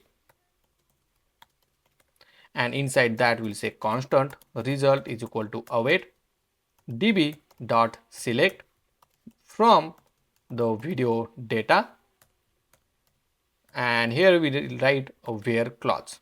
Okay, so make sure you added dot where equal to, the condition is video data dot created by, because we want to fetch only data which is created by that user. Okay, so here we'll say video data dot created by, and then we need to pass the user name. Okay, so over here we'll just add constant user is equal to use user, and then we can pass user dot primary email address dot email address, and then from here we'll get the result. So we can console this result if you want, and then inside our set video list we will push all the result like this. Okay, here we'll use to get users video. Perfect. Now we got this one. Obviously this method we need to call inside the use effect. So whenever the user is loaded or user information is available, then only we'll call get video list. Perfect. Now if I save this one and go back to your application, now obviously on the click of this cancel, let's implement the option where, let me go back to this create new inside the page.jsx. First thing, in order to programmatically route, we need to define the router from the next/navigation, and on the click of cancel. So actually we are supposed to define here this inside this dialog component. Okay, so I will add it over here. Now I will import this use router and then make sure it is importing from the next/navigation, and then on the click of this cancel we'll say on click, here we say router dot replace, and then we'll navigate to the dashboard because we don't want the user go back to the create new page. Okay, so that's the reason. And if I click cancel, okay, so maybe I need to refresh it, but it will navigate to the dashboard page.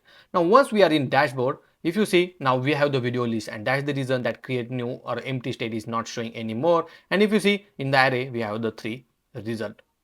So let me close all of this tab now, and we have this video list. Okay, inside the video list we are going to accept the video list. Okay, all the list of video, and inside the component here I will use video list component. Okay, and to this video list component we'll pass the video list state. Now inside here, first thing I will add a class name margin top to 10, and inside this video list we are going to iterate all the list of videos. Okay, so simply over here we'll add video list dot map video comma index and the arrow function. Inside here we'll define a div, and again inside this one you can even show the player, but in this case I'm going to define the another component. So if I go to this player, you will find go to this API reference, and here you will find the thumbnail. Okay, so this component only show the thumbnail from your video. Okay, and on the click of that you can open the dialog box. So just copy this thumbnail component code as it is and paste inside your div. I will just format this one, and then make sure to import this thumbnail as well, something like this. Okay, now make sure to import the component which is the oh, I forgot the component name, remotion video. So this need to be a remotion video. Okay, and then you can mention the specific height. So I will provide 300 and 450, which we have previously. The duration frame, everything is added as it is, but inside the input props, now we have to pass each of the element, that is nothing but this video. Okay, also it will return the duration frame. So if I go to the remotion video, if you see it returning this duration frame. Okay, obviously we don't need this for now, so I will just console this value. Okay, but if we require we can add it, but right now I don't think so we need this one, so I will add it here, something like this. Okay, and save it. Now if I go back to our application, boom, if you see we got all the thumbnails along with this text as well. See, okay, but it's look weird. Let's add some styling. So over here we'll add a grid. We'll make grid column 2 when the screen size is smaller. We'll make grid column 3, and on last screen we'll make grid column 4 and save it. And also we'll give gap of, let's say, 7. And if I go back, I think gap is not added. Let me, so over here let's add a gap of 10. And if I refresh the screen, I don't know why the gap is not showing. Maybe the width is little bit higher than, okay, so let's decrease this to 250. I will make this 300, and 300 is very, let's make it 350. I think this is good now. Okay, you can adjust from according to your requirement. And if you see now the video is showing on the screen, you can even apply the style here. Okay, if I apply the style like this, and if I want to make border radius like 25, you will see it's showing this beautiful border as well. Okay, I will make this 15 only. Perfect. Also for this div, let's add a class name. I will make cursor pointer, and on hover I just want to scale it little bit, and for smooth animation I will add transition all. So whenever I hover on this one, you will see the effect. Okay, now on the click of this one we want to open the dialog. So basically you need to add the player dialog over here. So we'll add a player dialog, and to this player dialog, if you remember, we need to provide these two value. Okay, so in order to get these two value, first we need to save this in one state. So here we'll say open player dialog comma set open player dialog is equal to use state, and initially I will make this false, and second constant we want the video id comma set video id is equal to use state. So okay, so this player dialog, okay, because I will tell you the issue what will happen, but right now let's add on click event to this div. So here we'll say set open player dialog to true, and along with that one I also want to add the video id. So set video id, which nothing but the video.id. Oh, video.id. Okay, so from there we will get the video id, and I think we are good on this one, and just pass this open player dialog, and over here we'll pass the video id.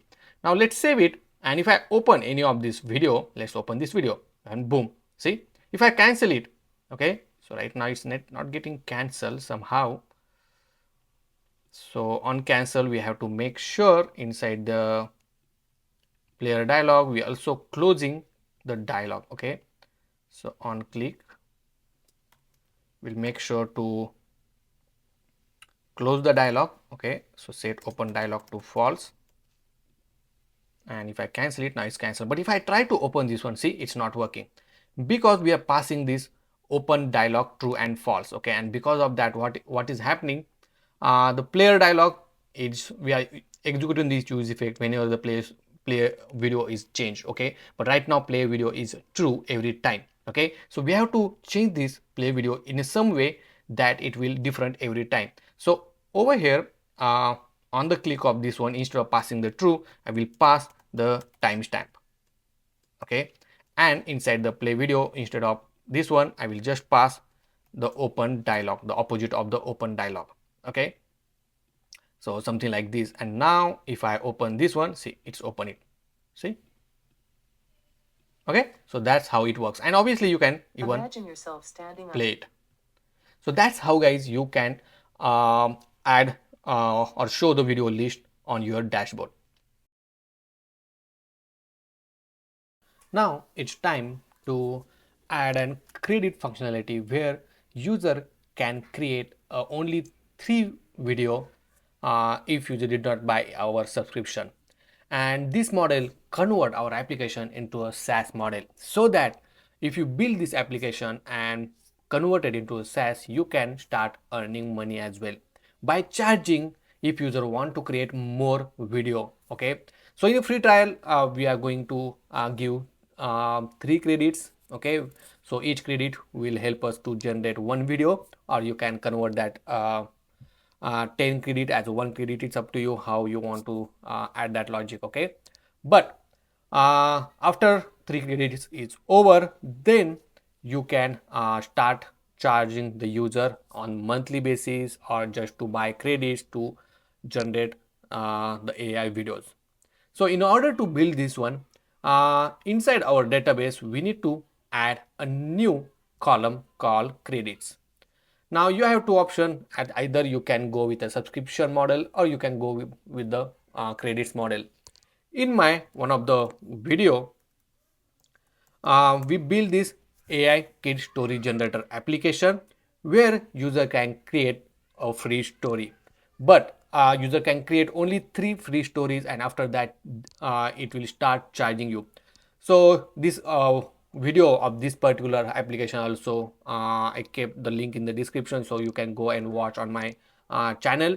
But now let's go ahead and add a new column, and we will go with the subscription the credit base functionality. So first thing, go to this schema inside this config folder, and inside here we are going to update or add a new column, and we can just simply call credits. Okay, now credits is a type integer, and make sure it is importing from the PG core. We'll give column name as a credits, and default, as I say, we will give a 30 credits, which equivalent 30 credits is equivalent to 3 videos. Okay, so something like this, and save it.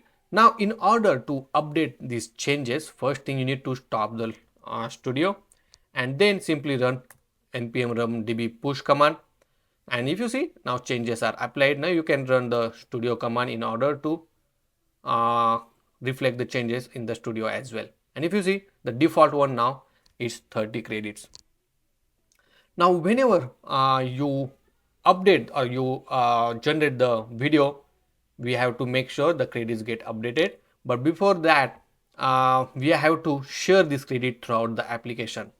So for that one, I'm going to use a context. Okay, so inside this context, we'll create a new context called user detail context.jsx file. Here we'll export the context.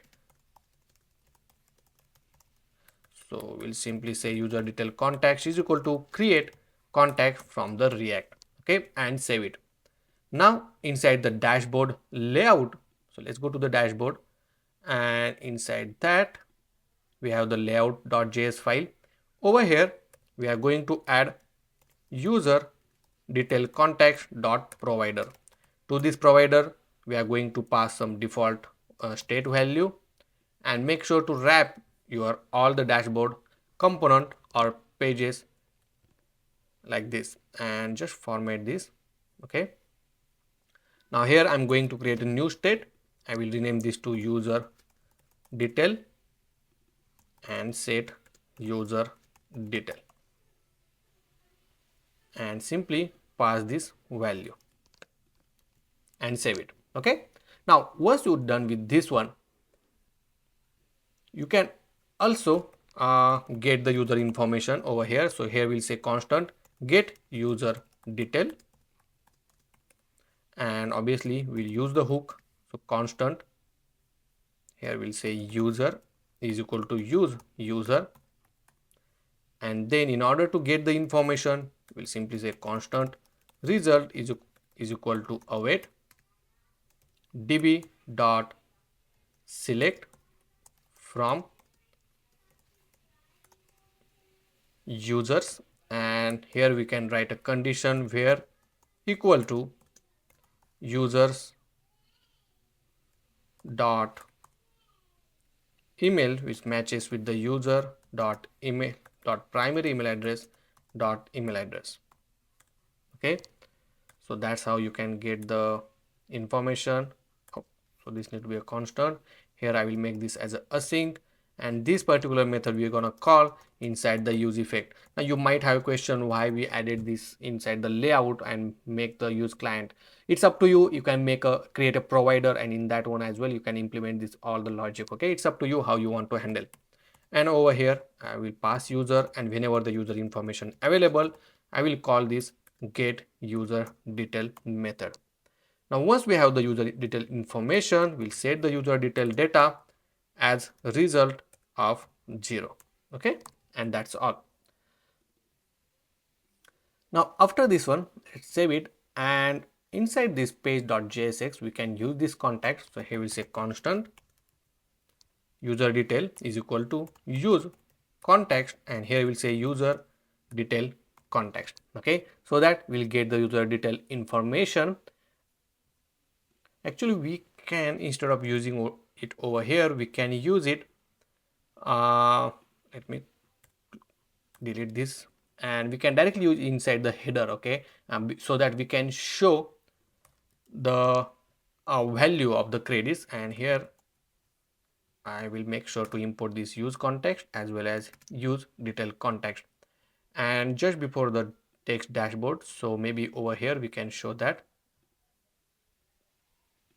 So here I will add h2 tag, let me add a div. Inside that we'll add a h2 tag, and here we'll say user detail dot credits. Okay, and save it, and if you see it's showing as a 30. Perfect. Now from the icon, if I go to this flat icon, here I will get the coins icon, and let's download this icon. It's completely free to use, so I will just download this one and copy this icon, go back to your VS Code and simply paste it here. I will just make sure to rename this one as a star so that we can use inside this div. Here we'll say star dot png. I will give width to 20 and height to 20. Let's see how it looks on the screen. So so that's where we are getting credits. That's look good to me. I will just make sure to add a class name flex gap up to item to be in the center. Perfect. Okay, and that show the how many credits are there. Now, so whenever even though you jump from this to next page, right, you will see that one. Now here we will check before click on this button whether the user have the credits or not. So in order to do that, let me close all of this tab, and inside this create new page.jsx, okay, I will make sure to import the context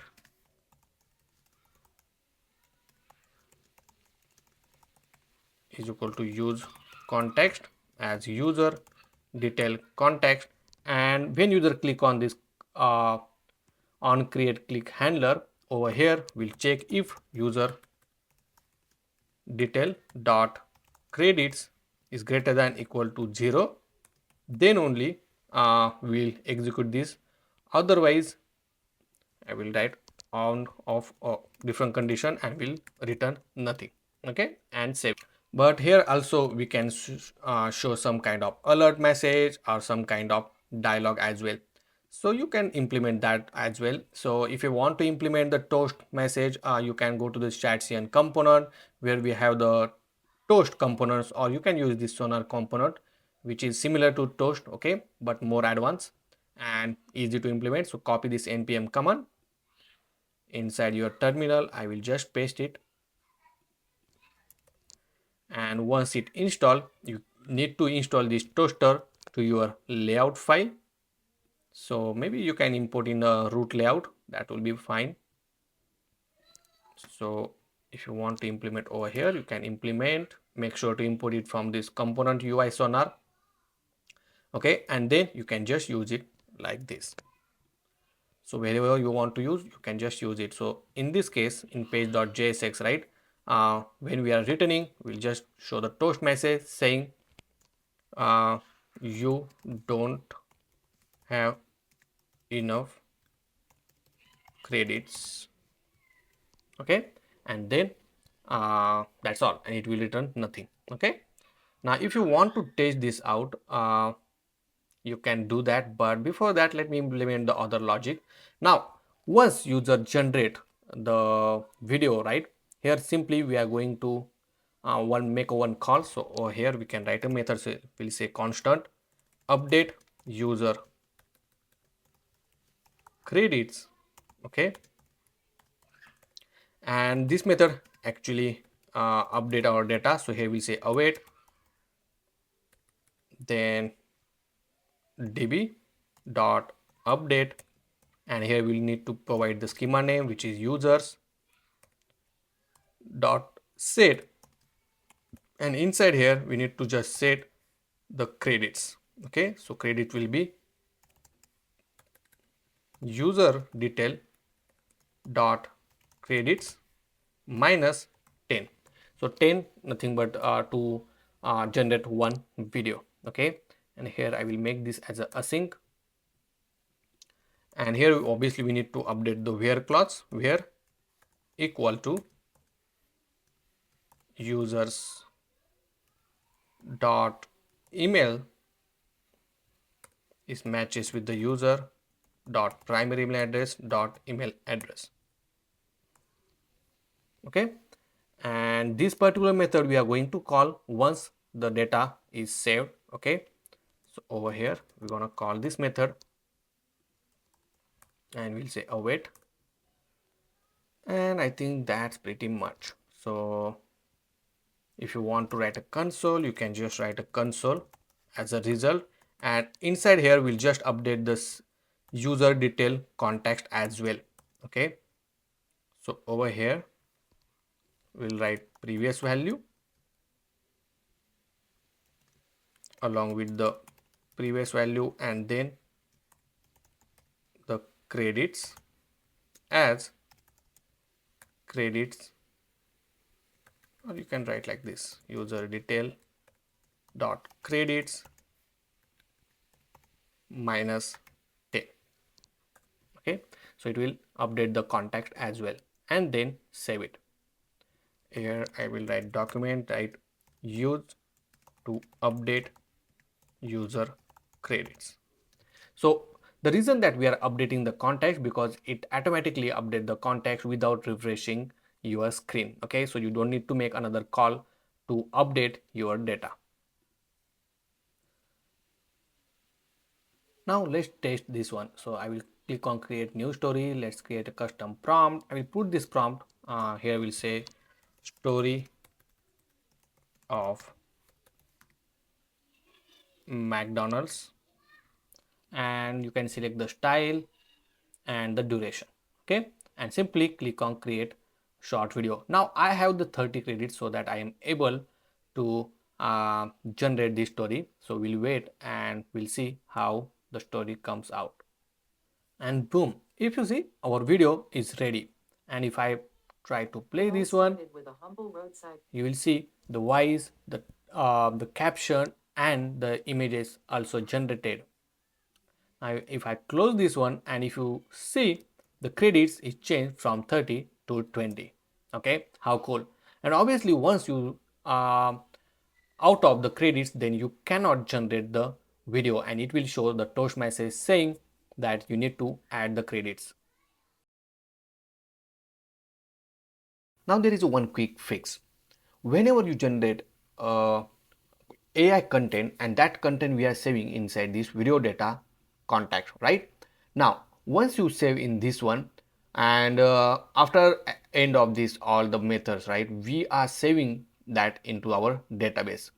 So once you save that in a database inside this update user credit, you can make sure to set this video data as a null. Means you have to remove everything from the video data context, because otherwise next time it will generate from the video data automatically, because we have this method which will generate or save your data as well. Okay, so we don't want to do that, and that's the reason we simply making sure the video data is set to null. Let me talk about the tubeguruji.com, where you will find all of my exclusive courses along with the source code for each of the project.